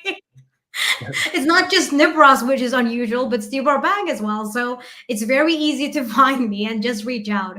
I'm on like LinkedIn and Twitter. I'm very active there as well. Awesome. Well, we really appreciate your time today, Nibras. And I know, so for those that don't know, Nibras has helped us to get a couple of really crazy like guests on in the past. We had the CTO of IOHK on. I think that we're probably going to be trying to get some people on here in the near future as well. And really excited for you to be able to join us today and showcase all the cool stuff that Brillion is doing. Again, if you're an ecosystem or a project that wants maybe a white labeled solution or tailor-made solutions for your ecosystem, for your project, whatever it is, feel free to reach out to the Brillion team. You can check out their application at brillion.finance and give these guys a follow on Twitter at BrillionFI. And Nibras, we will definitely be touching base again. I really appreciate your willingness to pivot with me over the past 24 hours or so. No worries. We'll bring you back on in the near future. Thank you so much. I really appreciate it. No worries, and thank you, Solomon and Definity. It's always fun to be here, guys, and I really love what you guys do. It's an awesome space, and as you said, I mean, I highlight my network to you guys because I think you're awesome. I think it's a great place to be. So keep on the good work. Awesome, thank you. I'm gonna bring Chris up, and thank you to Nibras for joining us today. I'll bring Chris up, and we will close the show out, guys. So we're going to be diving deep into SIKI. We are media partners with SIKI. Super excited to get into the weeds with a lot of updates here, Chris, I know, but social live streaming and gamified music streaming on SIKI's platform right now in beta download, created by artists for music creators and listeners. Chris, I always like to start these with an intro, even though we've done probably multiple spaces where we've done multiple intros. But if you could give an intro of yourself and tell us a little bit about what you do at SIKI, that would be fantastic before we dig into the weeds here. For sure, yeah. So I'm the CEO and founder of SIKI. Yeah, I mean, I do a plethora of things as a founder of any new startup kind of does. But, you know, I've been in the music industry with family for about 20 years, achieved a lot of, you know, things just within that space with platinums and Grammys and stuff like that. So, I mean, I've toured as a folk artist for a long time. And, you know, just seeing a lot of these holes in the industry. And then, you know, as Web3 sort of came in 2016, we've been kind of excited to bridge these gaps. And I've been able to build a really cool team of people that, you know a lot of different things to help pull this all together to make the most sense. So, you know, we're pretty excited to kind of make these things work. Also, I'm not sure if I can do this, but I tried to join from my mobile. So I'd see if I could share the mobile app, but I don't know if we could do that. I think you're muted. I'm muted. I've got to get better at the unmuting myself. Yeah, let me see what it looks like. I've never tried it before. I can't see your mobile screen right now when I have it kind of down here in the studio. But maybe we give it a try. I'll add it to the stage. It should be just a share screen. It's just kind of showing up as a blank picture here for me, which kind of sucks. But I don't know if it's going to work. Yeah, I don't think it's going to let me do that. That's fine. We could just go through the regular thing. Yeah, I mean, I would love if you could tell us a little bit about the state of the application. I know that there's been a lot of announcements recently. I don't know how much into the weeds you can go into with SIKI Foundation, but tell us where you guys are at right now, I guess, and kind of what we should expect to see coming as well. I do know we'll get into the weeds here with us kind of streaming some of these, as many podcasts as we can stream directly on SIKI app, and we'll get into why that's unique here. But just, I mean, walk us through the application, what you kind of want us to see right now with where you guys are at. Yeah, for sure. Let me actually try to do this real quick too. Sorry, I didn't mean to. Oh, you're fine. Yeah, when I started this show out today, all of my, so I was doing an interview with a project called Kepler Digitals, and all of my power went out in my entire house, and I felt so bad because their CEO was just stuck up on stage for like 6 minutes live streaming directly to platforms, and I'm like, I had no Wi-Fi, it kicked me. So we have time. Okay, this is like a workaround for this, but I think I should be able to maybe have this work. Okay. 2 seconds. All right, cool. All right, let me go to, where's my StreamYard? There it is. Sorry, I have a million tabs always open on my screen as well as you do. So it's good to see that that's something that runs in the ecosystem. I think we have it. So you should be able to see my screen now. Yep. All right, cool. So again, this is my little workaround for it. But so you can see with the mobile here, we're really kind of working on some different things coming up. One is the atmosphere, which this is kind of just the beginning of this, but it's going to kind of sort of be this web that as people listen to music, as studios play music, you're going to be able to search through it by like swiping through it and everything. So this is just like the V1 of it. As you can kind of see, it's sort of basic at the moment, just showing that, but this is going to be like our interactive way of discovering music, because you know, with SIKI, we really believe in like changing the experience of music. Just seeing lists of music isn't something that we're like, we want to happen. We want this to really be like you're finding things and you're learning about things as you find things. And I think that there's a big piece of that in music in general. Like when you hear from a friend specifically to listen to a song, sometimes that impacts, you know, would you have listened to that song normally if you just heard it on the radio? So there's a lot of that kind of stuff that we've been working on. We got Tracklist live right now. He's an awesome person in the community. He makes great work and everything. He's always on making music. He's got really good music coming out all the time as well with a lot of different artists. The big thing that SIKI really revolves around is our studios. Now what a SIKI studio is it's a mix of a playlist, but it also, you can go live from it. You can tip it. There's a chat room in it. It's going to have basically a full Telegram built into each studio. So when you have it, you can kind of look at it as like your home for all of your different stuff that you're working on. So for instance, here right now, this isn't my personal studio, but there would be a little record button under the tip button right there. Also, when you do live streams next to all songs coming up at the end of this week, you'll also have videos. So any live stream that you do will also be saved in your studio. Now, the cool thing about having a studio is you also get paid for every time somebody listens to a song, whether you're live playing it or you're not. So if you are live, every person in the room that hears the song, you get paid a royalty for each person that heard it during that live. Then if they're not there, say they're just hanging out listening to music on your studio anyway, you still are getting paid. So for us, like curators, people sharing music is super important. And it's only going to be more important as AI comes out and everybody in the world's releasing 15 songs a day.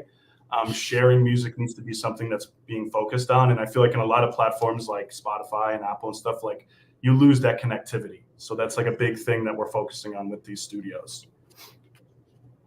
That's awesome. Yeah. No, sorry to interrupt.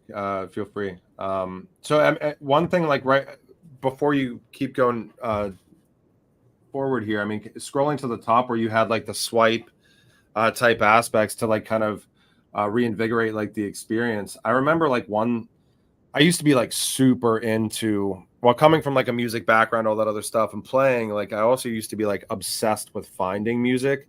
And I remember back in the day, like it was literally just hours and hours, sometimes days, sometimes weeks, where I would just like search for artists that I liked. And even now I find that it's really difficult to find music that I like. Is this kind of the first iterations of like integrations that might make this a little bit easier for people, where if they like X, Y, and Z, it kind of actually leads them in a direction where like they can find all sorts of other music that they might engage with? 100%. I can maybe even pull up some stuff here. Let me see. This is kind of like my board where I just kind of make whatever. This might take a minute to load, but basically what it is so like when you click, like say you click, we're showing top studios. Oh, that's why, because that's just zoomed in there. When you're looking at top studios, which this is also coming soon too, so this is what's going to set you up with all your different bubble charts and everything that's kind of there. So say you were to click studios, all the studios would show up, or music. So say I was to click the middle song, then what's going to happen is we're going to open up sort of like a whole new section, which it's not going to be laid out because again, this is just my scribble around. But then say I open up the song, I'm going to be able to see what studios is this song in. What collectors actually own this NFT, what listeners are listening to this song and what videos. So it's like, cool, other people that like my music, you can click that and then that pops up. And now it's like, what other music is that person listening to? So it's kind of like you're like scrolling through this web of different stuff. And you're finding things more in an organic way. Like maybe you really like this studio and it sounds cool. And then you're looking through that and finding people, not just that. The videos aspect is a really cool thing that we're doing. We're actually going to be, when you watch videos, even when you're rewatching them, we pay full royalties when the whole song's played during the video. So that's going to be something cool that's coming out here this month as well. Because, you know, we've done a lot of big. That's really cool. Like curating by listener too, because like just thinking right now, like, okay, let's say that like I am a really big fan of Tom Waits, right? But I'm also a really big fan of like Little Sims. Those two artists are never going to generate probably on any playlist that I ever search for ever.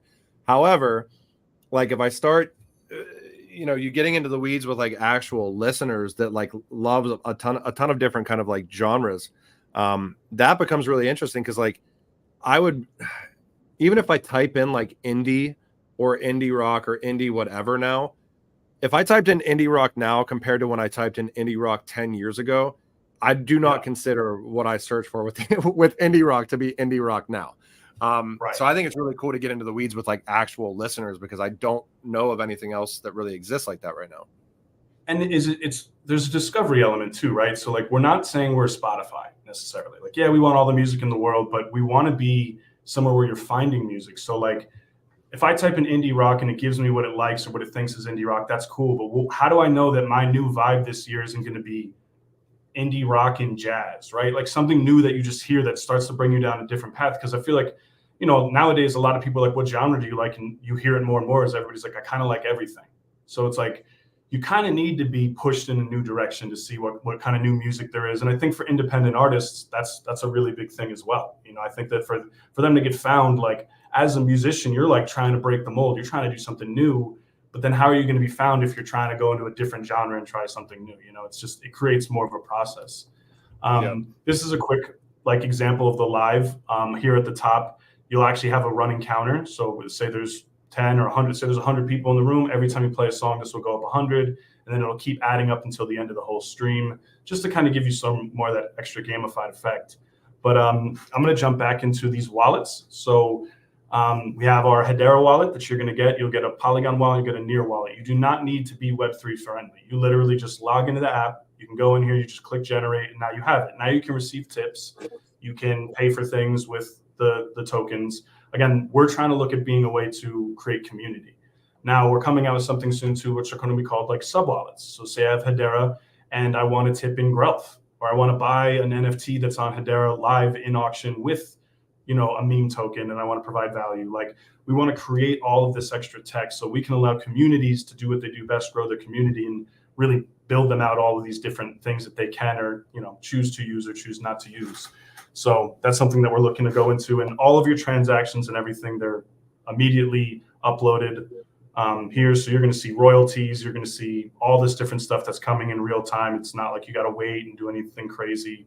When you want to offboard it, it's as simple as going to offboarding, and you could just take it off from your PayPal, or you could, if it's, you know, Hedera or whatever you have, you just send it to another wallet. You know, we've had conversations, you know, we're interested in doing wallet integrations. We're just working on, you know, making sure everything's secure in that state and making sure that everything's comfortable, because we're semi-centralized right now. So if somebody does try to steal somebody's things for some reason, we could always return it. Once you get to the next layer, we can't anymore. But, you know, there's also security in the decentralized aspect too. So we're definitely looking, you know, we've obviously been looking at Hashpack and a lot of these other wallets to figure out a really cool way to implement them and build that kind of community in as well. I think it's pretty cool to have the sub wallets aspect built out where, you know, at the end of the day, like I really do feel like this space is about individual user options. And then you start thinking about, you know, how do you grow? I just imagine like being on SIKI app and somebody tipping me and like without me knowing anything about like Hedera and the ecosystem or anything, like getting a tip in Grelf with just the Grelf image and me being like, what the hell is Grelf? And then actually like, but if you think about it and you step back, it's a huge like community building thing where like it gives all of these projects way more power to grow outside of an echo chamber or a silo, because you've got you've got tons of users that you can tip them in whatever you want to tip them in. And we've also discussed doing like, animations for certain like tokens when they onboard them. So if you want like a little graph animation to say whatever, again, any meme token, whatever they want to do, it's a way to find it without just airdropping random wallets or doing whatever it is. It's like, I think that building that community with the narratives that some of these have is kind of how we want to help shift that, because there's solid communities. These tokens do well. They have a lot of people that are for it. And I think that some of the Web2 people, like you said, like they get tipped in growth. They're like, what just happened? Like, what's going on here? And it's like, it's a funny way to introduce them without having to be like, you're talking to them about crypto. You know what I mean? It's like you're taking them down that whole thing. They're just like, oh, cool, I have it. I guess this is cool. And again, we have to figure out the best way to bridge Web 2 and Web 3 without having to say those words ever again. So it's just like, oh, I'm just getting these tokens, and I don't even have to talk about Web 3 to get them on board at that point. 100%. We literally just talked about that in the last 40 minutes. It's like we use all these terms, and at the end of the day, people just care about engaging with things that they like to do on a normal basis, and if you can add value on top of that, fantastic. You know what I mean? Absolutely. And so this is like the collection page. I know I'm just trying to run through this pretty big app. Oh, you're good. Take your time. Yeah. All the music that you get, if you buy an NFT, you get it. You get the NFT, but then you also get it as this collection. Oh, getting phone calls. Which basically you get a record. So here you see you have a marble record. You start out with a dirt record, and then you get 10 streams, and then that'll level up. And then it can go into a paper record, it can go all the way to an actual platinum record as it levels up. But the purpose of this is music within community. If you own the song, I own the song, we all own it together. We're listening to the song, we're helping it grow, and you're sharing in that growth. Like one of the things that I hate about Spotify that always kind of like set me off was less than 1,000 streams. Like I hate the idea of being like, oh, you're less than 1,000 until you're above 1,000. It's like for an artist, even for me when I was first starting, I remember when I got my first 50 streams from people I didn't know, I was like, this is awesome. And then I got 100, and then you get like 200. That's all part of the journey of like what you're doing. And then even for different songs. So it's like, we want to help reward not just the artists, but the people that are collecting it too. So you can go back and like, check through your collection and be like, oh, different songs are kind of leveling up. We have some cool ideas too, where we're going to do like, people want to put their NFTs on the wall, but this is kind of like putting your NFT on the wall, but you're kind of putting like, how people hang, platinum records or gold plaques on their wall. You're hanging your digital NFT that could be a gold record, but it's continuously going up. So it could go diamond, it could go, we have something funny after diamond too that we'll announce at some point. But, we want to create this experience of like engaging with your NFT more, making it feel like you're kind of in this music RPG system with everyone else as well. And, it's not just going to be the music. We're going to do that with your studios as well in different playlists. So you as a streamer, you can share certain things with the people that are watching you, right? Obviously, we dove music first because that's our core background. But we listen to a lot within our community, and we hear a lot of things that like, hey, we kind of want to see different things, and we really want this to be a community-focused and built product, not just basically what comes out of just our heads. It's really when people come to us and figure out, hey, like, it'd be really cool if we did, instead of records, we do for studios, we do. You level up to an arena, and then you level up to, a space station or whatever it is. So we've been working on some cool things, and people have submitted us some really cool ideas and stuff like that. So it's been interesting to see. Yeah, I think one thing that's interesting, even outside of the musician aspect, the way that these kind of studios are going to interact, and I know that we're going to start streaming some of our podcasts directly to SIKI, which I think opens up an opportunity for, like, if you look at some of the issues that kind of happen in crypto just naturally, is you have really good content creators that do really consistent spaces or whatever it may be. And because of things like botting and all the other stuff that happens on a platform like Twitter or X, like it's hard for them to stand out or let alone be rewarded to get to the point that they would need to get to. It's like so comical that like you have people that are literally monetized on X because they bought everything that they do. It's like it's so like hypocritical, I guess. But also it represents like an entirely new audience, right? Like if you got all these like people that are listening to music that are engaging with, let's not use the word Web 2. I guess we'll use the word Web 2 anyways, that are engaging with what they would normally do, listening to music on a platform that might not know anything about crypto. And to be able to do content creation on a platform like SIKI, I think opens up the ability to get outside of the silo, to get outside of the echo chamber that exists in crypto Twitter, and start reaching out to new audience to actually inform them about what's going on with blockchain. So I think it's pretty cool.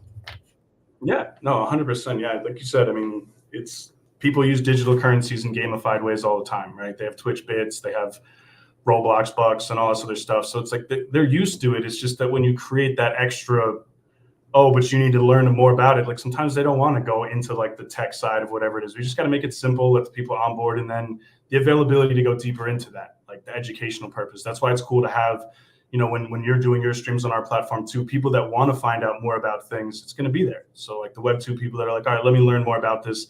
I have this token now. Let me see what's going on with it. So some upcoming things that we have coming up too. We have the DIMOC pool party events we're going to be doing with them. They're consistently uploading music onto our platform. We're getting music from like Stevie Aoki and all these other big names, Lil Jon, like all these other people that are coming in. So we have this event. Yeah, they're doing a giveaway for us, for people that just kind of RSVP. It's going to be at the same place we did our after party during Hello Future Live.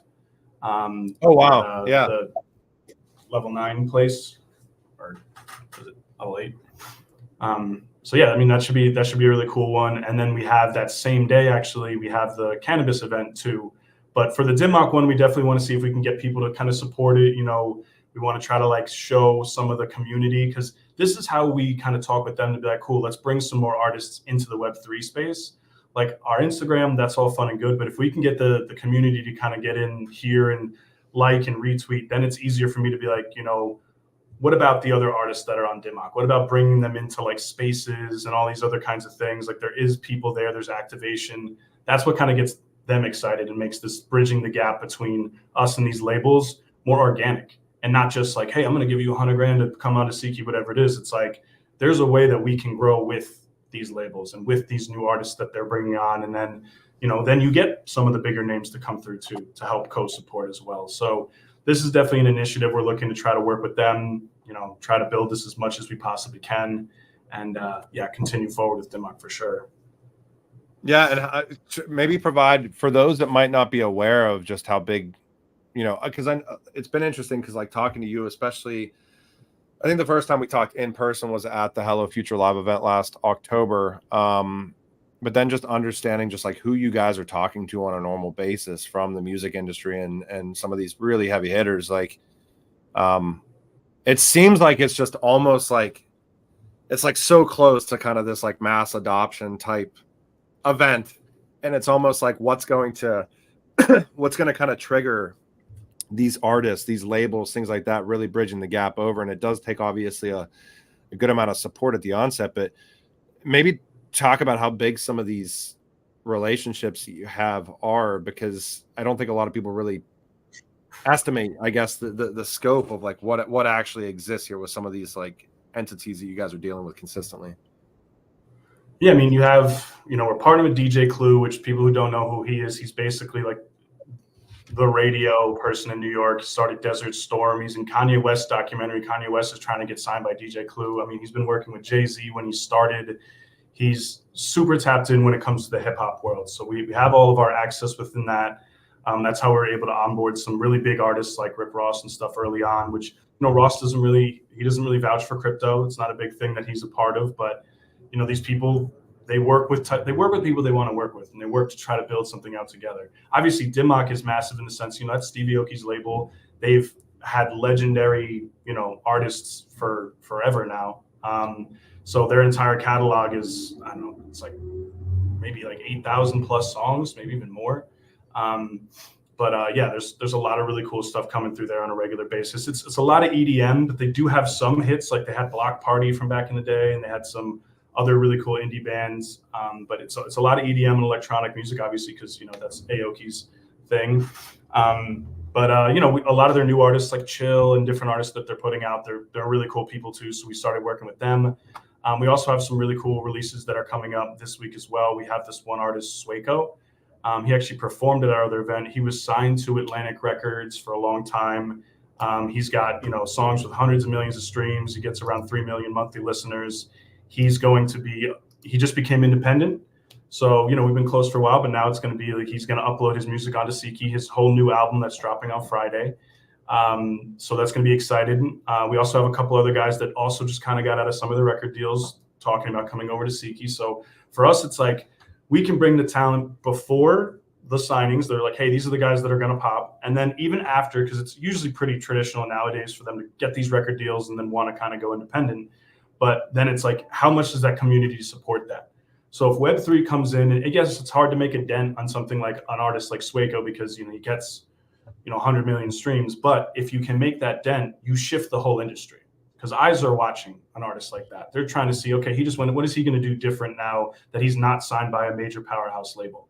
And if it's like he comes here, he makes a whole new revenue stream and it starts doing really well, then it's like, all right, well, we have to take our attention back to Web3. So that's kind of why we have him. We have a couple other artists. I mean, Bankroll Hayden, who's already on, he's got a song with like the Kid Leroy, but he's now fully independent too. So we're going to be talking with him. We have a couple big catalogs. We're talking with some big distros. For us, it's really about piecing it in. Like if I'm going to bring a major celebrity into a space, we just want to make sure that the reception's right. It's not that it's hard to do. It's just making sure that people support it and it doesn't look like, well, I don't really want to do that again, Yeah, no, but I know it, everything's got to start kind of at the foundational level. And like, I know we're going to start to do some of these live streams, or as many as we can, directly on SIKI app. And what's that going to kind of look like for audience in separation from if they were to just like watch a video on Twitter or watch a video on YouTube? What's kind of some of the differentiators there? And then like, I guess, this isn't going to just be us, from my understanding. I know you guys are talking to a lot of content creators as well to start coming on and doing some of the stuff that they're already doing. So it should be an easy fit to come on to SIKI and start kind of streaming there as well. Yeah, I mean, we gamify a lot. So the more you watch it, the more you live stream any part of this. Like we want to use the resources we have. I mean, we've helped artists recently get signed to Warner and all these labels. Like we still do stuff like that, but we have these contacts. But if you're streaming and you're pushing it, we want to help you grow.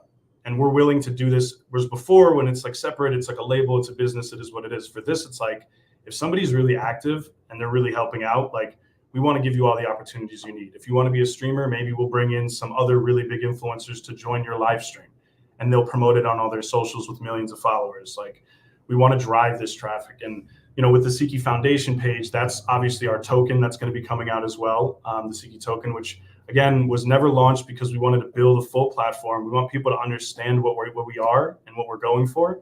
Because it's our whole goal is this platform. It's not necessarily just to launch a token and then disappear. I mean, we've been doing this for 4 years plus. So, we've been a little bit hesitant even during the last bull run to be like, let's do this, because we want to make sure that people understand, what it is. And with the SIKI Foundation, it's basically we're going to be giving certain grants to different artists and different streamers so that they can push themselves even further.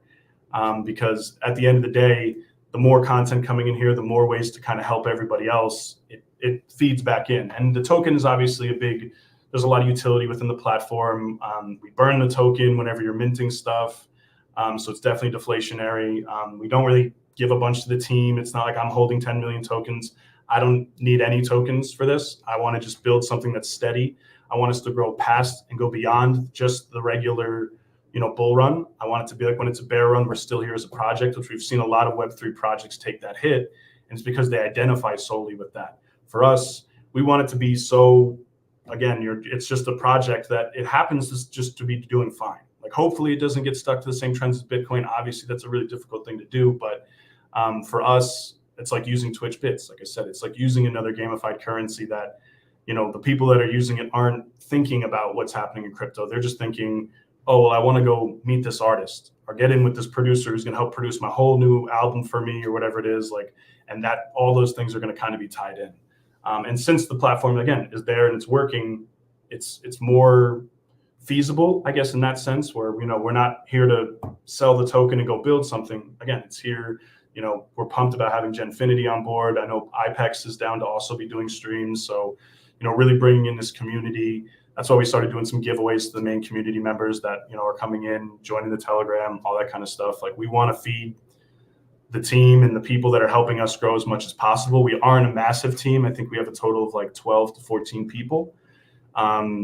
we have one person who's really informed in crypto, and then the rest of it, we kind of rely on our community and people around us, like, Solomon, obviously you're really in it. There's Elizabeth, who's helped us since day one, just from having, the free hosting sessions that new projects can go into, and then introducing us to all these different people. So Hedera's been super helpful in that sense. We will be, we're talking to Cosmo, we're talking to Solana, we're talking to a lot of other chains as well. And we're even already talking to some meme coin communities that I think are really strong. And I think that, us trying to figure out a way to kind of build this super community of sub communities is really kind of like our upcoming goals for these next couple months. Yeah, I think one thing that was interesting that you and I have talked about before was it's like, just, you see some of these platforms and you see just like these crazy high numbers for transactions or whatever it may be. And like you basically said, like, look, we're going to try to build out the platform in the way that, we want real people listening to real things. We want real creators. We want real artists on here. Like we could 100%, push transactions or push whatever, push streams, push whatever we wanted to push through. But at the end of the day, like we want to make sure that what's being built on SIKI is being built correctly and that people are using it, and then we can measure it and adapt and do all the other things that are kind of necessary. Because we do see a lot of that in this space, right? We see like just arbitrary statistics for the sake of arbitrary statistics, and then everybody's supposed to take all this stock in them when most of it's like probably fake or bought in the first place. 100%. Yeah, I mean, I read something that was basically saying that like 60% of social media content is botted through likes and everything. And I mean, we haven't botted anything. We didn't really go down that road. Like we have, I think, 5,000 followers, but there's pages with like 100,000 followers that don't even get the same kind of engagement. And it's like, I think part of that was when you're applying for these grants, right? They used to have this whole thing where it was like, tell us how many Telegram followers and how many Twitter followers you have, right? So you're like, people are kind of following through this, but you don't know yourself where you are as a company. The other side of this too is this advertisements. Like if I want to be like, cool, we're doing this stream and it's got 5,000 people in it and I bought it all, they're going to get 0 people to purchase any product or follow them, do any kind of engagement. So we want to rely on advertisements. We want to use that. If we didn't really care about that, we could be like, sure, let's buy it. I mean, you got like platforms like Kick and stuff where these streamers, they'll literally bought their live streamers 30,000 people. And I know some of the groups that do it. Actually, I have a good friend, Sia, who's telling me about this whole process and how he wanted to do it with us. But they have like AI bots that'll listen to what you're saying and literally respond with different chat things and stuff like that. For us, since we monetize so heavy, that doesn't really benefit us because then we have to pay 30,000 royalties for every song. We want to keep it organic as much as possible. It is a thing, there is a lot of people that are going to stream farm themselves. That's something that happens with Spotify and everything else. But internally, we want to try to keep it as organic as we can and try to build that trust layer to bring in really solid sponsorships. I mean, the cool thing about the cannabis event that we have on Saturday too, I mean, they just had one on the 10th, 4,000 people at Terminal 5 in New York City. They got another one coming up in LA, another 4,000 people. They do both New York and LA back and forth. We're full partners with them now. Those sponsors, they love crypto. I think Stoney's, the NFT thing, was at one of their events. So we can actually work with them directly. We can get sponsors now to come in and help sponsor some live streams from project events, which that's really hard. I can't get L'Oreal to sponsor a crypto live stream really because it's so outside of their pocket. So a lot of weed things aren't even allowed to live stream on a lot of platforms. So this is a brand new partnership. It's going to introduce us to a lot of people. Their community is really good. Like I said, 4,000 people, that's really solid. We have a booth there. We're more than happy to like help promote other projects within the ecosystem too. If they're like, hey, we're an NFT project, whatever, like this audience is the audience. Like everybody there, they like crypto. They like crypto and weed. It's a degen audience, if you will, but it's, there's music, there's everything, there's entertainers, there's influencers. So we want to do these every month and we want to see like, cool, let's bring, again, all these different sub communities together and find cool ways to mingle them in. But yeah, if anybody's around, they literally did something where you get a free ticket, you get it. I don't even know if I'm allowed to say it, but I guess so. You get a free ticket, you get a joint, you get a popcorn and a bottle of water. You download SIKI and you just send a screenshot. The ticket's $35 alone. So they're really pushing for us. They really want to make this thing happen with us. So it's pretty much, it's a win if anybody does want to show up. And I will say, I mean, you guys do put on, I mean, just ridiculously good physical events too, with streaming directly through SIKI app too. I guess, Chris, as we kind of walk out here, I know you guys have a lot in the pipeline, obviously, from the foundation aspects. You alluded to, obviously, the token coming up soon. You've got the luau on July 20th. This is 1000 East 60th Street in LA, and their signups are still available. Go to @SIKI App's Twitter to sign up, and certainly go to SIKI.io for the application as well. But anything that you are excited about in the very, very near term outside of the physical events, or maybe just some forward-looking statements for us would be awesome. Yeah, I think the Swaco drop is really cool. I'm really pumped about that. I think that's going to help us open some more doors. My brother actually also just produced the whole album or produced a lot of music for Jackson Wang, who's a really, really big artist in China. So we're working some of those angles too, but we're going to announce some more things. Like internally in music, we've been doing a lot of stuff to help pave this way. And, you know, I've always been like, I want to say a lot of this stuff, but I can't say it till I can say it. So it's cool that just as of today, I can talk about the Swaco things, but, you know, we want to keep feeding this as much as we can. We want to keep pulling people in, and we want to provide opportunities. We want to create that change because we know we can, you know, set this person up with this person, and you're going to see it happen overnight. You know what I mean? So there's definitely a lot of cool things coming up. The DIMOC party is great. Again, if anybody wants to come as a label, as a team, those guys are awesome. They're just great people. When you meet them, they're just great people to be around, great human beings. And then again, so that's 2 events in one day. We'll have a couple more of those. But yeah, super looking forward to more things coming up, and we'll definitely be sharing more things throughout the course of this week. Hopefully getting some of the Genfinity spaces going, and, you know, working with you to show you some benefits too for your side of the tech, like, so we can help you get sponsors. You know, anybody who's coming on the platform, we want to help turn this into a living for people, because it can be done. Like, I know playlisters that get paid to share playlists, and they get paid more than people think. It's just all backdoor dealings, right? We want to make this direct. This is the Genfinity playlist. This is how many people are listening to it. You'd be surprised. You know, people pay $100 to play for a room of 50 people. Sometimes they go all the way to open mic. They do all this different stuff in big cities.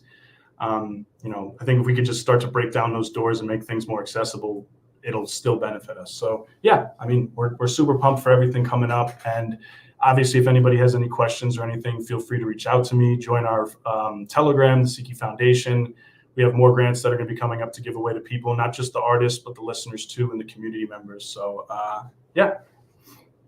Yeah, and let me make sure I share this as well to make sure you guys go give SIKI Foundation account a follow, and then join the Telegram also. I do see that the Telegram is always hopping off. And then, you know, lastly, I guess for me is that, like, I think one of the pain points that we've kind of seen historically is, like, you know, we have great communities and these great ecosystems, and you guys have different support from different ecosystems. And I know that you'd even mentioned, like, some of the bigger names, like even in crypto or blockchain, just to kind of get into the crypto blockchain aspect too, as far as like bigger accounts and stuff like that. So I know you probably can't get too into the weeds with that stuff, but I know that you've mentioned some of the people, and I think it's going to be pretty interesting to watch in the near future. And again, I think it should also shine a light on the technology of like Hedera and stuff like that too anyways. But yeah, I think it's cool. I don't know if you wanted to touch on that at all, but yeah.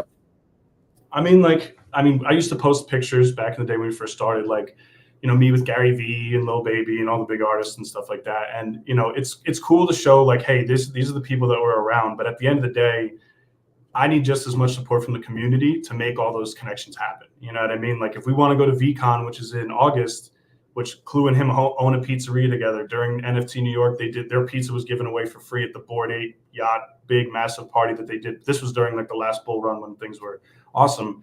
I mean, we can bridge these gaps. But when I show them something, they just want to see, you know, solid community, things that are there, things that they want to work with. Everybody's down to work. Everybody's down to explore new things. But I mean, the sky's the limit with who we can bring in. I mean, I've been called on a regular basis to do meme coins for every celebrity you could think of. Like, since the first Iggy Azalea one came out, it was just like phone call. But like, you know, I know the interest of some of them. I know that they don't really, a lot of them, the good ones, and this is not financial advice, but the really good ones that I've spoke to, that I would buy the tokens for are a little bit hesitant at the moment. I think that it will be interesting to see. I think that that's why providing utility, I think that a lot of them, they want to give back to their community in the right way, and they want to make sure that it's safe.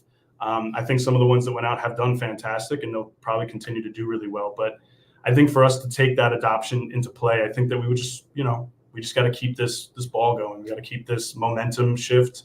I think the Hedera ecosystem has been really positive lately. Like, I love to see that growth there.